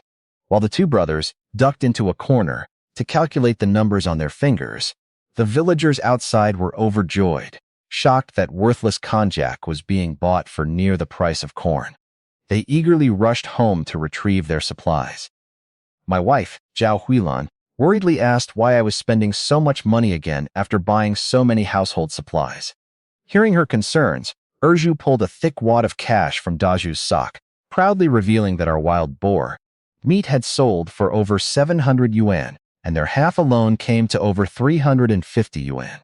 I handed the cash over to Huilan, putting her in charge of managing our finances and handling the accounting and payments for the incoming konjac, while Dazhu, Erzhu, and I handled the heavy lifting and weighing. Hualan nervously slipped into the bedroom and hid most of the money inside a discreet crack in the wall. When the villagers returned, she handled the payments with beautiful handwriting and impressive mental math. Seeing her confidence shine through, I realized that letting her take charge was helping her gain genuine self-worth and respect from the community. Over a dozen households arrived, piling 638 pounds of konjac in our room. Huilan noted that we had spent 51 yuan and 4 cents, anxiously asking if I was sure I could resell it. Erju quickly reassured her that the buyer was paying 35 cents per pound, leaving her amazed by the profit margin. Hoping to completely put her mind at ease, I proudly pulled out my newly issued Type 56 semi-automatic rifle, showing her my forest ranger credentials, and explaining that I was now legally armed for mountain hunting. Before she could even process the sight of the gun, a loud explosion suddenly echoed from nearby. Daju wondered if my old thatched hut had collapsed, but immediately after, my stepfather Li Jinding's frantic wailing cries erupted from the structure. He screamed for help, crying out that Li Duan was in grave danger, and shrieked through his tears that if Duan died, he would fight me to the death. When my stepfather, Li Xinding, and his family returned home earlier, my half-brother Li Duan grabbed a cleaver and stormed toward my old thatched hut, yelling that he was going to kill me, completely unaware that I had already purchased and moved into the village storage room. Duan assumed I was still inside. He banged furiously on the door, then kicked it with all his might. That kick triggered an immediate trap of their own making. Days earlier, Li Xinding had cut the binding bamboo strips on the roof beams. Overburdened by heavy snow, the weakened roof gave way at once. The entire thatched hut collapsed, completely burying Duan under a heap of snow and debris. Li Xinding, Lu Zhaodi, and Li Chunmei frantically dug Duan out from the ruins. Duan woke up screaming in agony. His leg was smashed and clearly broken. Li Jinding reached into his pocket to take him to a doctor, only to realize he had spent every last penny during their miserable trip to the county town. Frustrated and desperate, he began screaming toward the collapsed hut, demanding I return his money and pay for Duan's medical care. Hearing the commotion, Aunt Wang informed Li Xinding that I had spent 800 yuan to buy the village storage room and moved out days ago. Stunned by the large sum, Li Xinding immediately carried the wailing Duan into their house. He then returned outside, weeping and kowtowing before the gathering crowd of villagers. He put on a tragic act, claiming I had deliberately tricked them into taking useless tree mushrooms to the county town, draining their life savings, and forcing them to walk over 100 miles back on foot. He insisted that because my old thatched hut collapsed and broke Duan's leg, I was legally and morally obligated to pay. Swayed by his theatrical tears, several villagers helped him up and agreed to confront me. Emboldened by the large crowd behind him, Li Xinding led the aggressive group straight to my new storage room home. Rushing up to me as I stood at the doorway, Li Xinding pointed directly at my face and screamed, calling me an ungrateful wretch. He demanded I hand over money for Duan's medical expenses, blaming me for their failed county trip and the collapsing hut, threatening to fight me to the death if I refused to pay. Facing my stepfather Li Xinding's wild accusations and Aunt Wang's nagging, a chill ran down my spine. The sudden collapse of my old thatched hut was far too suspicious, especially since in my past life it hadn't collapsed until 3 years later. Realizing that Zhao Huilan and I could have been crushed to death inside if we hadn't moved to the storage room, anger and fear surged through me. I pulled out my rifle, pointed it straight at Li Xinding, and demanded to know why Li Duan was at the hut at night and why it had collapsed. Terrified by the gun, Li Xinding stammered that Duan was merely passing by, but the surrounding villagers quickly pointed out how unbelievable it was for lazy Duan to wander out late at night. Determined to uncover the truth, I led the villagers back to the ruins of the thatched hut. I pointed my flashlight at the main support beams, revealing clear knife cuts on the binding bamboo strips. Searchers using torches soon discovered that almost all the roof bindings had been deliberately sliced through to near breaking point. The crowd gasped in horror, realizing someone had planned to murder Huilan and me. Li Xinding frantically tried to deny responsibility, claiming anyone in the village could have cut them. I sneered and pointed out that everyone in the village knew we had moved except his family, who had just returned from the county town. I noted that the water stains showed the strips were cut the night before they left, right after I beat them for assaulting my wife. I warned them that the police would investigate this as attempted murder, which carried the death penalty. Terrified, my stepsister Li Chunmei collapsed to the ground, weeping and confessing everything. She blurted out that Duan had pushed Li Xinding to sabotage the beams to crush us to death and steal our belongings. When Li Xinding tried to silence her, I stepped forward and slapped him to the ground, calling Daju and Erju to help tie him up for the police. Just as we prepared to seize him, my biological mother, Lu Zhaodi, staggered out of the main house, fell to her knees before me, and begged through tears to spare Li Xinding and save Duan. Looking at my biological mother, Lu Zhaodi, kneeling before me, my heart turned cold. Over the years, she had silently allowed my stepfather, Li Xinding, to abuse my sister and me. Now, even knowing that Li Xinding had almost killed my wife, Zhao Huilan, and me, she publicly knelt before me to force my hand. While onlookers like Aunt Wang accused me of being heartless, I knelt down facing my mother. I told her that while I forgave her past silence, I could not tolerate a man who tried to murder us. I gave her an ultimatum. Either I report Li Xinding to the police, or she sever all ties with me forever. Inside the house, Li Duan's screams of pain grew louder. Without hesitation, Lu Zhaodi cried that we couldn't arrest Li Xinding because Duan needed a father. A bitter laugh escaped my lips. As I stood up, my strength drained, but Huilan gently took my hand, tears in her eyes, promising that I would always have her. Many villagers muttered against Lu Zhaodi's extreme bias. I declared to the crowd that by sparing Li Xinding from prison, I had fully repaid any debt of raising me. From that moment on, I severed all ties with Li Xinding's family. As Huilan and I turned to leave, Lu Zhaodi panicked.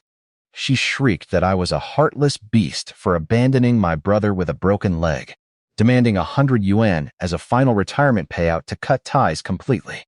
Her tragic demand confirmed that she had always viewed my sister and me as mere burdens. Huilan didn't hesitate. She handed me 10 yuan bills. I handed the 100 yuan to Lu Zhaodi, stating clearly that this money was not for Duan's medical care, but to officially cut our mother-son bond. Lu Zhaodi snatched the cash and called for help to take Duan to the hospital, but the disgusted villagers turned their backs on her. As Huilan and I walked away, a sense of grief washed over me, paired with a profound sense of relief. Back at the storage room, Li Daju and Li Erzu tried to comfort me. I smiled, put the emotional turmoil behind me, and turned to the brothers to discuss establishing clear rules and profit sharing for our ongoing konjac collection business. I addressed Li Daju and Li Erzu about the konjac collection business.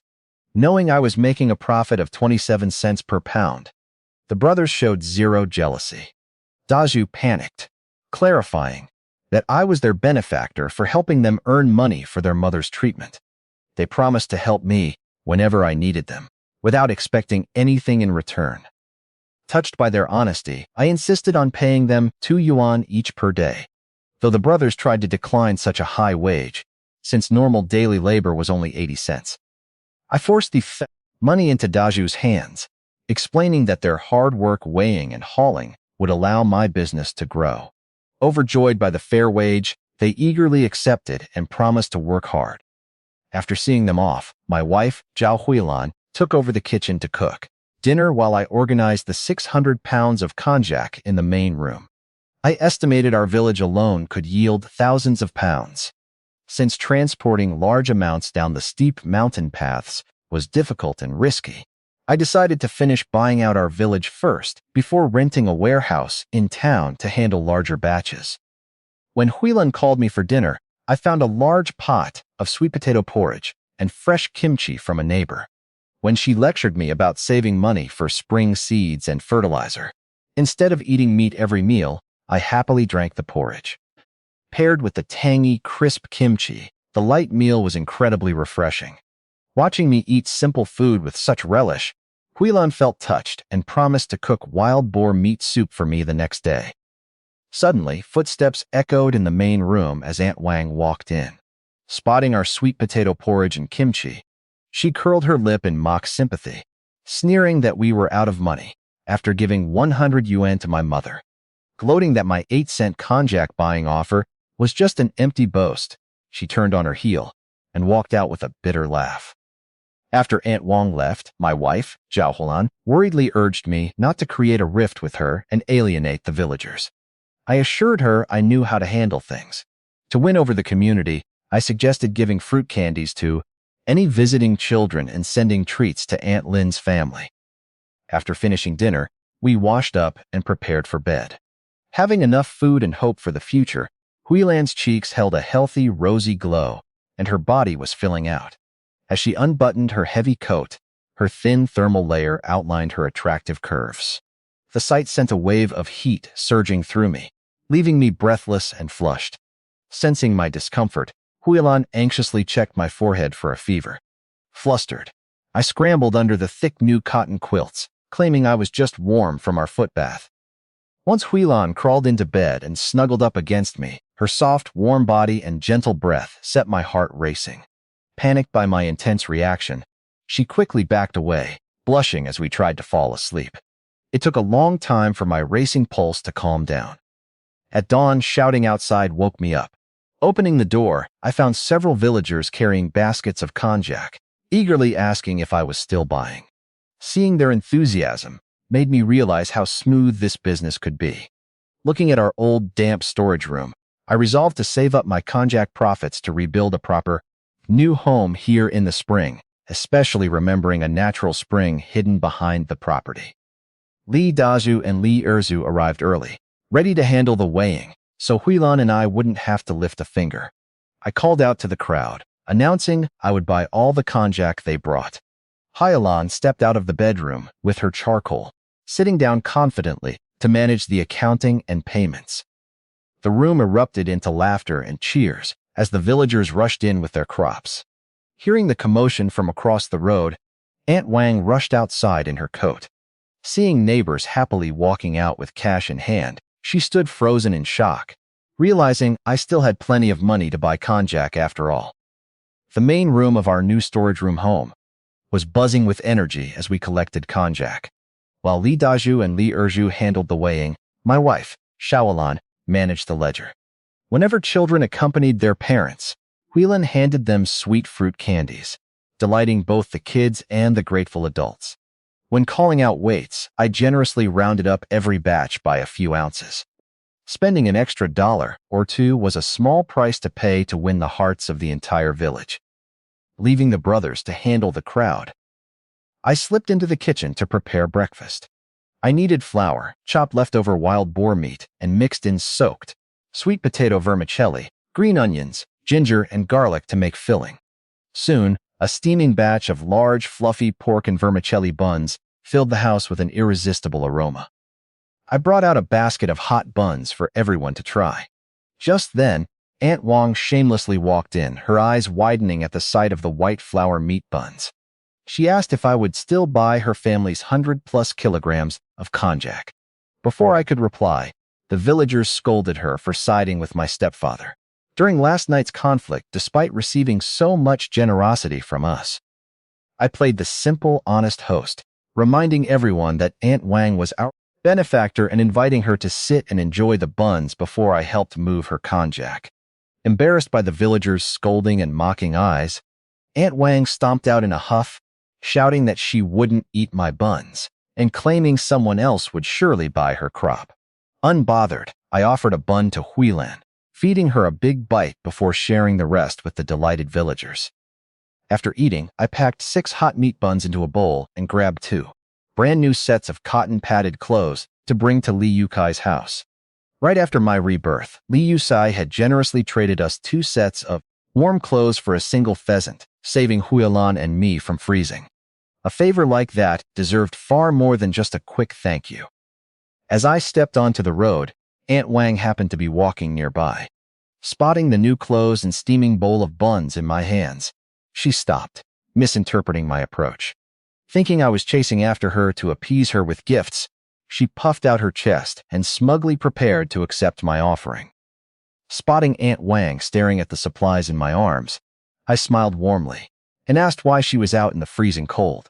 I aloud muttered that these gifts were meant to repay Li Yusai and his wife for trading 2 sets of warm clothes for my pheasant when I was starving, saving my life. Aunt Wang's face turned pale with resentment when she realized the new clothes and steaming meat buns weren't for her. I subtly mocked her, remarking that since her family was so well off, she wouldn't care for such simple gifts anyway. Furious and trembling with rage, Aunt Wang cursed me as an ungrateful wretch before storming home. I arrived at Li Yuchai's house and handed over the new clothes and meat buns. Though the elderly couple tried to refuse, I insisted they accept, emphasizing that I always repay true kindness. When Li Yukai worriedly warned me that buying konjac at 8 cents a pound might lose me money, I acted completely selfless, replying that I wanted the whole village to prosper alongside me. Deeply moved, Li Yukai and his wife offered to help me in any way they could. I immediately recruited them to assist with our konjac collection, giving me peace of mind when leaving home.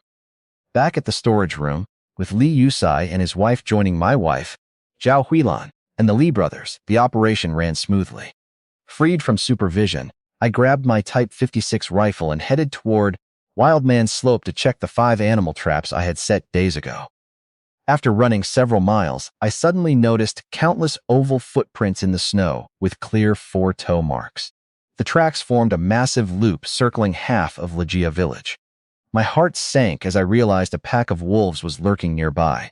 In my past life, a wolf pack had attacked a neighboring village miles away, but now they were scouting right outside ours. As an official forest ranger armed with a rifle, I couldn't ignore such a dangerous threat to the villagers.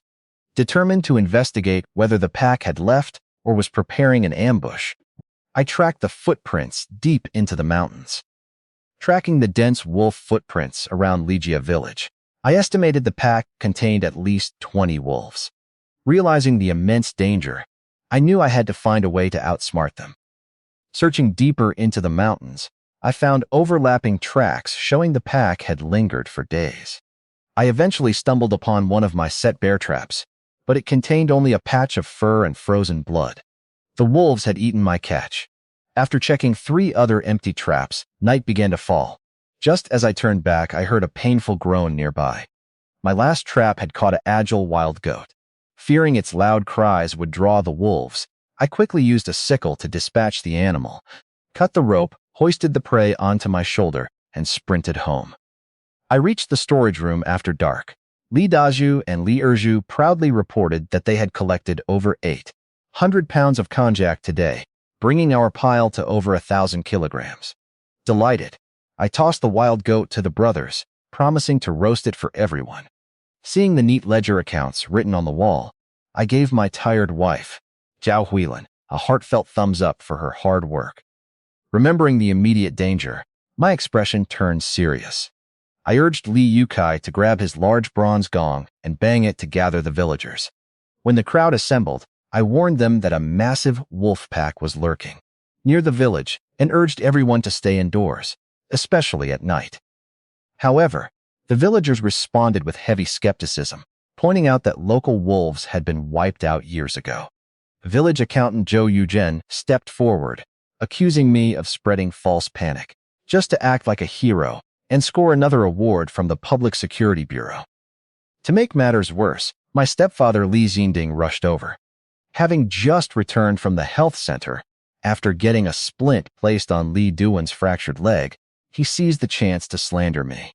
He loudly proclaimed that even if wolves were nearby, they were drawn by the trail of blood I left while dragging wild boars and civets down the mountain. Swayed by his words, the villagers turned to glare at me, their eyes filled with growing suspicion. Facing Li Xinding's accusations, I stared at him with cold hostility, reminding him that I had just let him off the hook for attempting to murder me. I warned him that if he continued stirring up trouble, I would immediately go to the police and expose all his crimes, instantly shutting him up. Turning to the crowd, I pointed out that dragging wild boars down tiring slope days ago hadn't drawn any wolves, so I refused to take the blame. However, I promised the villagers that as a ranger, I would be the first to step up if the pack attacked. Accounting clerk Zhou Yuzhen interrupted in a shrill voice, claiming I was making up story to play the hero and score another award. Unbothered, I told everyone they could verify my claim by checking the footprints near the pine tree mound. Leaving the doubtful crowd behind, I went back inside with Li Dazhu and Li Erzhu to prepare the wild goat. Knowing the wolves might strike at night, I carried the raw sheep, blood and offal outside, dumping them right at our front door.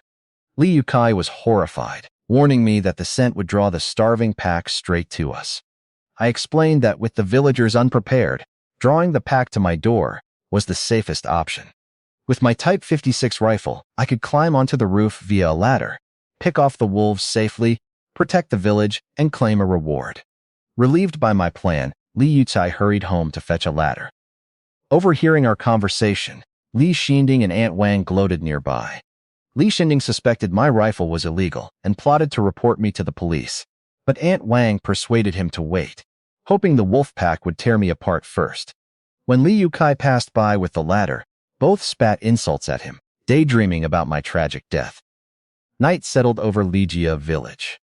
While some villagers took precautions and others ignored my warning, dark shadows gathered silently near the pine tree mound. Countless glowing green eyes stared greedily toward the village, accompanied by low, bloodthirsty roars. After Li Yuchai carried a large wooden ladder over to my house, I began roasting the wild goat I had caught. I cleared the embers, skewered the seasoned mutton onto bamboo poles, and slowly turned it over the heat. Brushing it with rendered lard, crushed Sichuan peppercorns, dried chilies, and garlic, the irresistible aroma soon filled the room. Even my wife, Zhao Huilan, stepped out from counting money in the bedroom, her mouth watering. Once the goat's skin turned crisp and golden, I carved the tender meat onto a winnowing basket and sprinkled fresh green onions over top. Everyone dug in eagerly, praising my cooking. Huilan enjoyed a lamb leg like a happy little hamster, though she gently reminded me not to keep running into the deep forest. Outside, Li Xinding and Aunt Wang stood in the cold, smelling the delicious mutton and burning with intense jealousy. They cursed us, calling me an ungrateful spendthrift for eating an entire sheep in one meal, hoping something terrible would happen to us. Li Dazhu, Li Erzhu, and the Li Yukai couple offered to stay late to help me guard against the wolves. However, knowing wolves are patient and cautious creatures, I insisted they go home to rest as the night wore on. Meanwhile, Aunt Wang remained awake in her bed, eagerly listening for wolf attacks. When she heard footsteps outside, she rushed downstairs to her kitchen window, expecting to watch wolves tear me apart. Finding the yard empty, she grew impatient. Eager to see me suffer, she tiptoed toward my storage room home, planning to drag the sheep offal closer to the road to lure the wolf pack directly to my door. As she reached my window, she overheard soft, suggestive murmurs coming from inside. Huilan asking me to be gentle, saying it hurt a little, but then admitting the heat felt nice on her itchy skin. In reality, I was applying hot wine to treat her frostbite, but Aunt Wang misunderstood completely. Blushing and breathless, she leaned closer to eavesdrop. Suddenly, I called out from inside, asking who was there. Startled, Aunt Wang panicked and sprinted back in the dark, slipping and tumbling down the road embankment behind her house. Finding no one outside after hearing noises, I pushed my wife, Zhao Huilan, back onto the bed and covered her with a quilt. As I finished treating her chilblains with hot liquor, she warned me once again not to go deep into the forest. I smiled, reassuring her that with my rifle, I was fully capable of handling any danger. I then asked her to remove her thermal underwear so I could check the swelling around her hip joint. Seeing her fair, slender legs made my heart race, but I focused on examining her. Finding her recovery on track, I reminded her to keep resting and avoid heavy labor. Suddenly, Huilan threw her arms around me, her face flushed red as she whispered firmly for me to take her tonight. My heart pounded violently as I held her soft, warm body. Despite my intense desire, I gently laid her back down and tucked her in. I explained that while we were husband and wife, her health was far too fragile, and rushing into intimacy could leave her with chronic health issues. Deeply touched by my care for her well-being, Huilan snuggled into my arms with immense sweetness and gratitude. Past midnight, I blew out the kerosene lamp and lay beside Huilan fully clothed, resting my eyes while remaining completely alert. Less than an hour later, soft rustling sounds and low, beastly growls echoed outside the front door. My eyes snapped open. I jumped up, lit the torches I had prepared, and gently woke Huilan. Reassuring her, I instructed her to lock the main door behind me as soon as I stepped out and not to open it for any reason. Carrying the burning torches and my rifle, I led Huilan to the front door. Peering through the door crack, we were met by a dozen glowing green eyes staring back at us.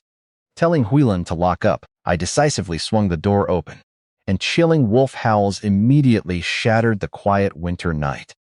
23 hungry wolves surrounded my front door, their eyes glowing green under the torchlight. To buy time for my wife, Zhao Huilan, to bolt the door shut, I brandished a burning torch to keep them at bay, then hurled it into the pack to scare them off. As I rushed up the wooden ladder, a massive wolf leaped to bite my thigh. Instinctively, I swung my rifle behind me, striking the beast's head with the butt and knocking it to the ground. I scrambled onto the roof, cold sweat soaking my back. After taking a steady stance, I used the Type 56 semi-automatic rifle to pick off the pack below. Every shot was a precise headshot. I even called out to Huilan inside to reassure her that I was using the beasts for target practice. The gunfire echoed through the mountain village, waking all the residents. As several young men prepared to grab homemade guns and tools to help me, my stepfather Li Shending ran out to stop them. He exaggerated the pack size to 30 or 40, convincing everyone that helping me was a death sentence and urging them to stay locked inside. Intimidated by his warnings, the villagers retreated to their homes. Li Shending then paraded through the village, successfully turning back anyone who tried to assist me, eagerly anticipating my death. On the roof, the torches below burned out, and dark clouds blocked the moonlight, leaving only blurry shadows moving across the snow.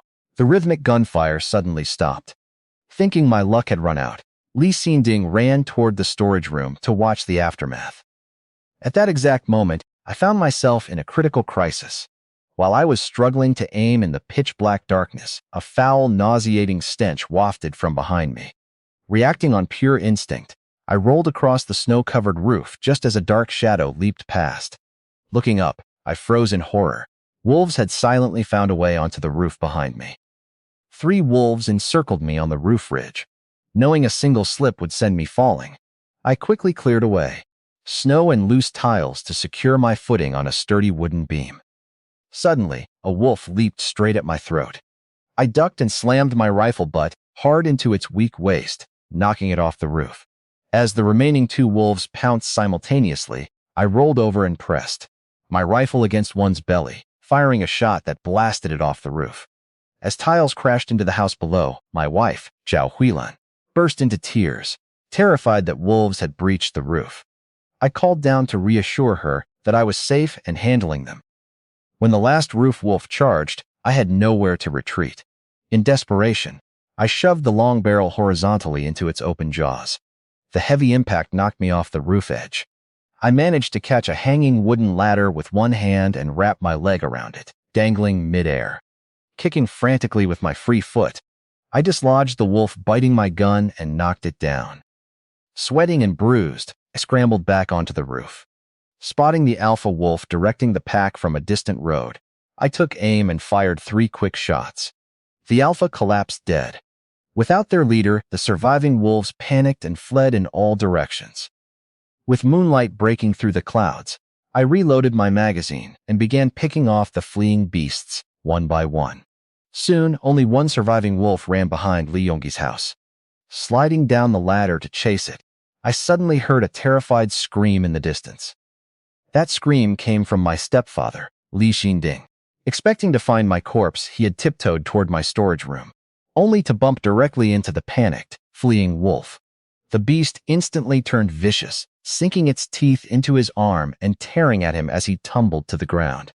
Utterly terrified, Li Shending could only kick wildly like a turtle and scream for neighbors to save him, consumed by agony and despair. As he lay bleeding and helpless, he suddenly heard Li Dazhu and Li Erzhu calling out to me in the distance, asking if I had killed all the wolves. Realizing I was still alive and unharmed, Li Xinding's eyes widened in utter disbelief.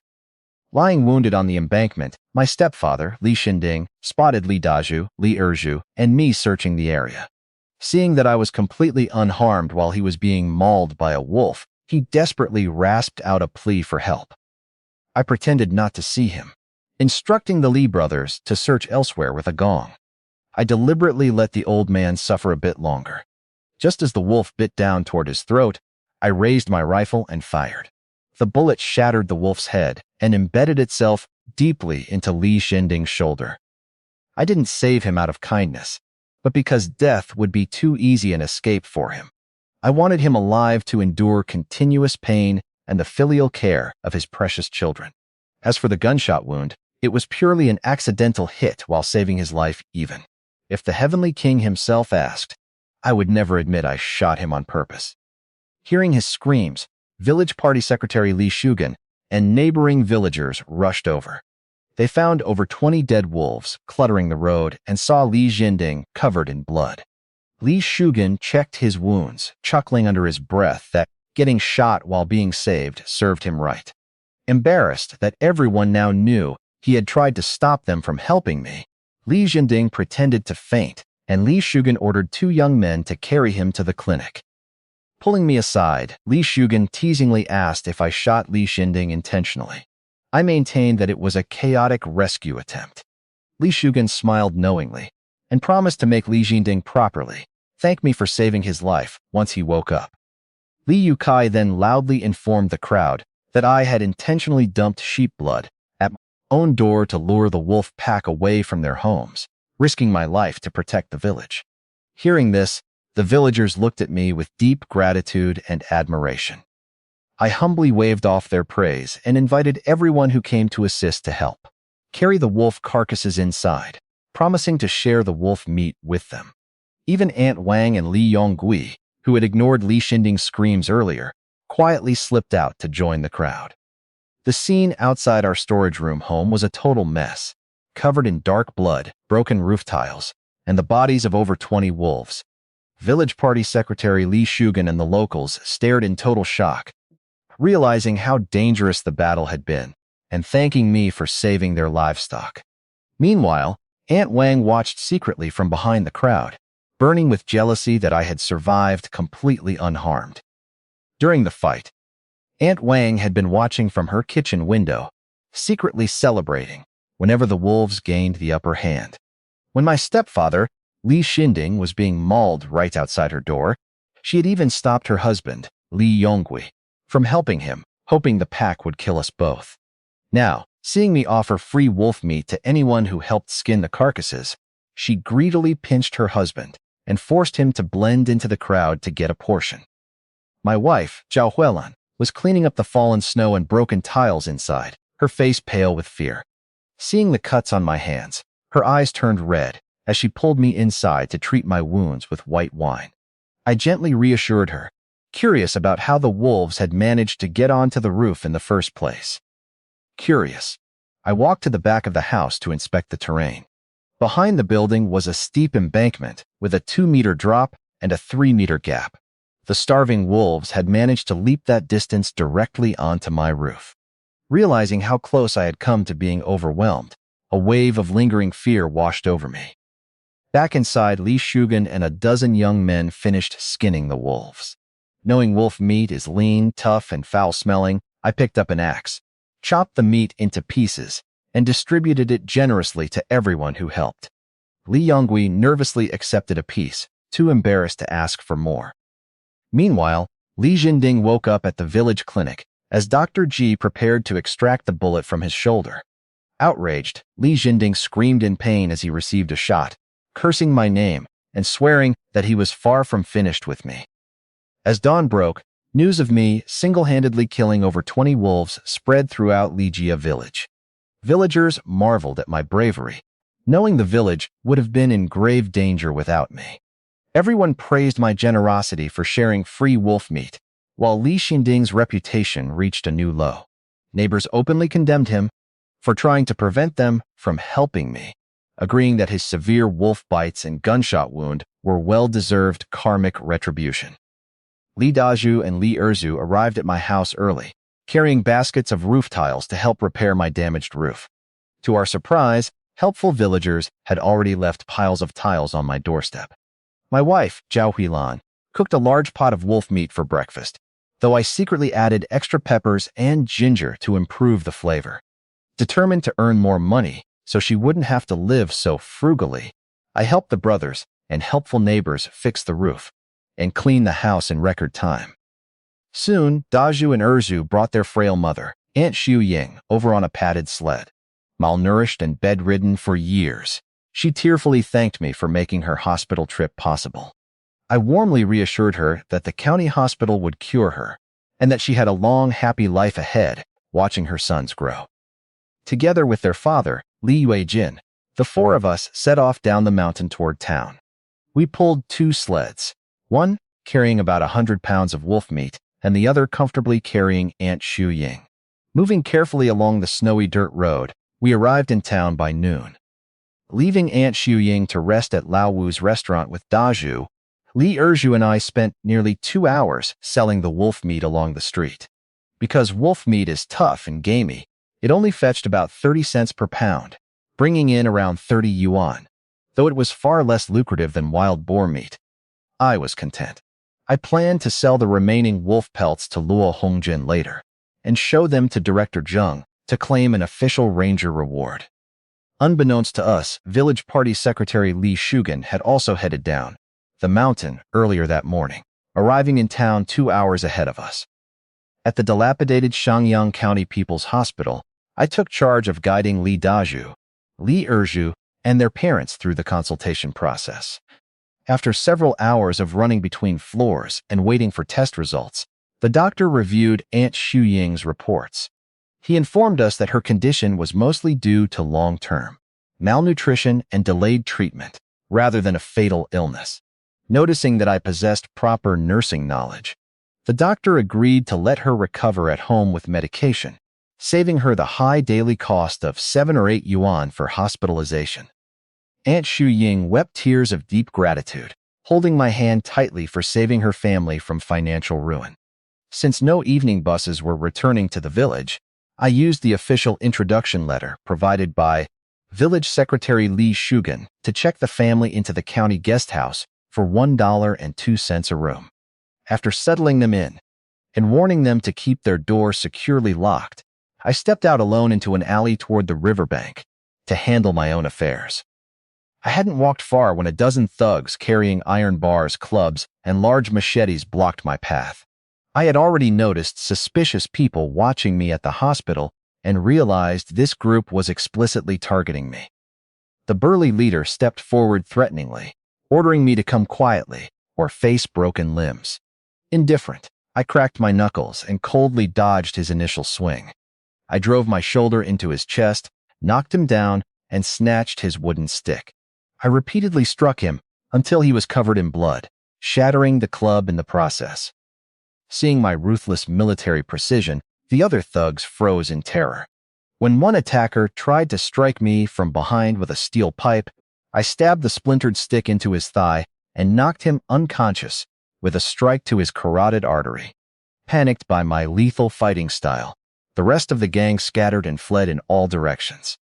I grabbed the bloody leader by his collar, slammed him onto the stone pavement, and stomped on his face, demanding to know who had ordered the hit. Dazed and terrified for his life, the man desperately cried out that a man named Brother Peng had sent them. Refusing to show mercy, I pressed my foot down harder, demanding to know who Brother Peng was and why he wanted me ambushed. Stomping on the thug leader's head, I pressed for details about his boss. Crying in pain, the man confessed that Brother Peng, a full name Zheng Kunpeng, was seeking revenge because I had sent his cousin to the police station for a bus robbery. Zheng Kunpeng was a notorious local tyrant in Shangyang County who ran illegal operations, loan sharking, and robberies. With his father serving as the director of the state-owned fertilizer plant and deep connections across the county, he was a dangerous figure who answered to no one. The thug admitted that a bus driver named Lao Huang had followed, me to the hospital and alerted Jung Kunpeng to my presence. When I demanded to know where Jung Kunpeng lived, the terrified thug blurted out his exact address. Knowing that formal legal channels wouldn't resolve a threat from a connected mobster who planned to hunt my family down in Danshui town, I resolved to deal with him directly that very night. Stepping out of the alley, I ran into He Zhendong, a Chinese medicine shop owner I had met previously. Having witnessed the brutal beatdown I handed to the thugs, he anxiously warned me that Jung Kunpeng was extremely protective of his crew and urged me to flee back to the safety of the deep mountains. I thanked him for his concern but refused to run, explaining that I was the exact person Jung Kunpeng was looking for. Ignoring He Zhendong's worries, I walked to a nearby shop, purchased a few gift boxes, and headed straight into the fertilizer plant's residential compound. Mistakenly assuming I was foolishly walking into a trap to apologize, He Zhendong nervously followed behind to try to stop me, but I had already reached Jung Kunpeng's front door. I knocked on the door, which was opened by Jung Kunpeng's wife, Lin Fengxia. Seeing the gift boxes under my arm, she assumed I was an ally coming to pay respects. Smiling politely, I introduced myself as an associate looking for Brother Peng. Lin Fengxia mentioned her husband was out, but warmly invited me inside to wait, delighted by my polite demeanor and good looks. The apartment was lavishly renovated, boasting gold decorations and expansive wooden arches. Lin Fengxia took my gift boxes, insisting on making me a cup of imported malted milk powder. Just as she stepped into the kitchen, the front door lock clicked, and a powerfully built man in his 30s walked into the room.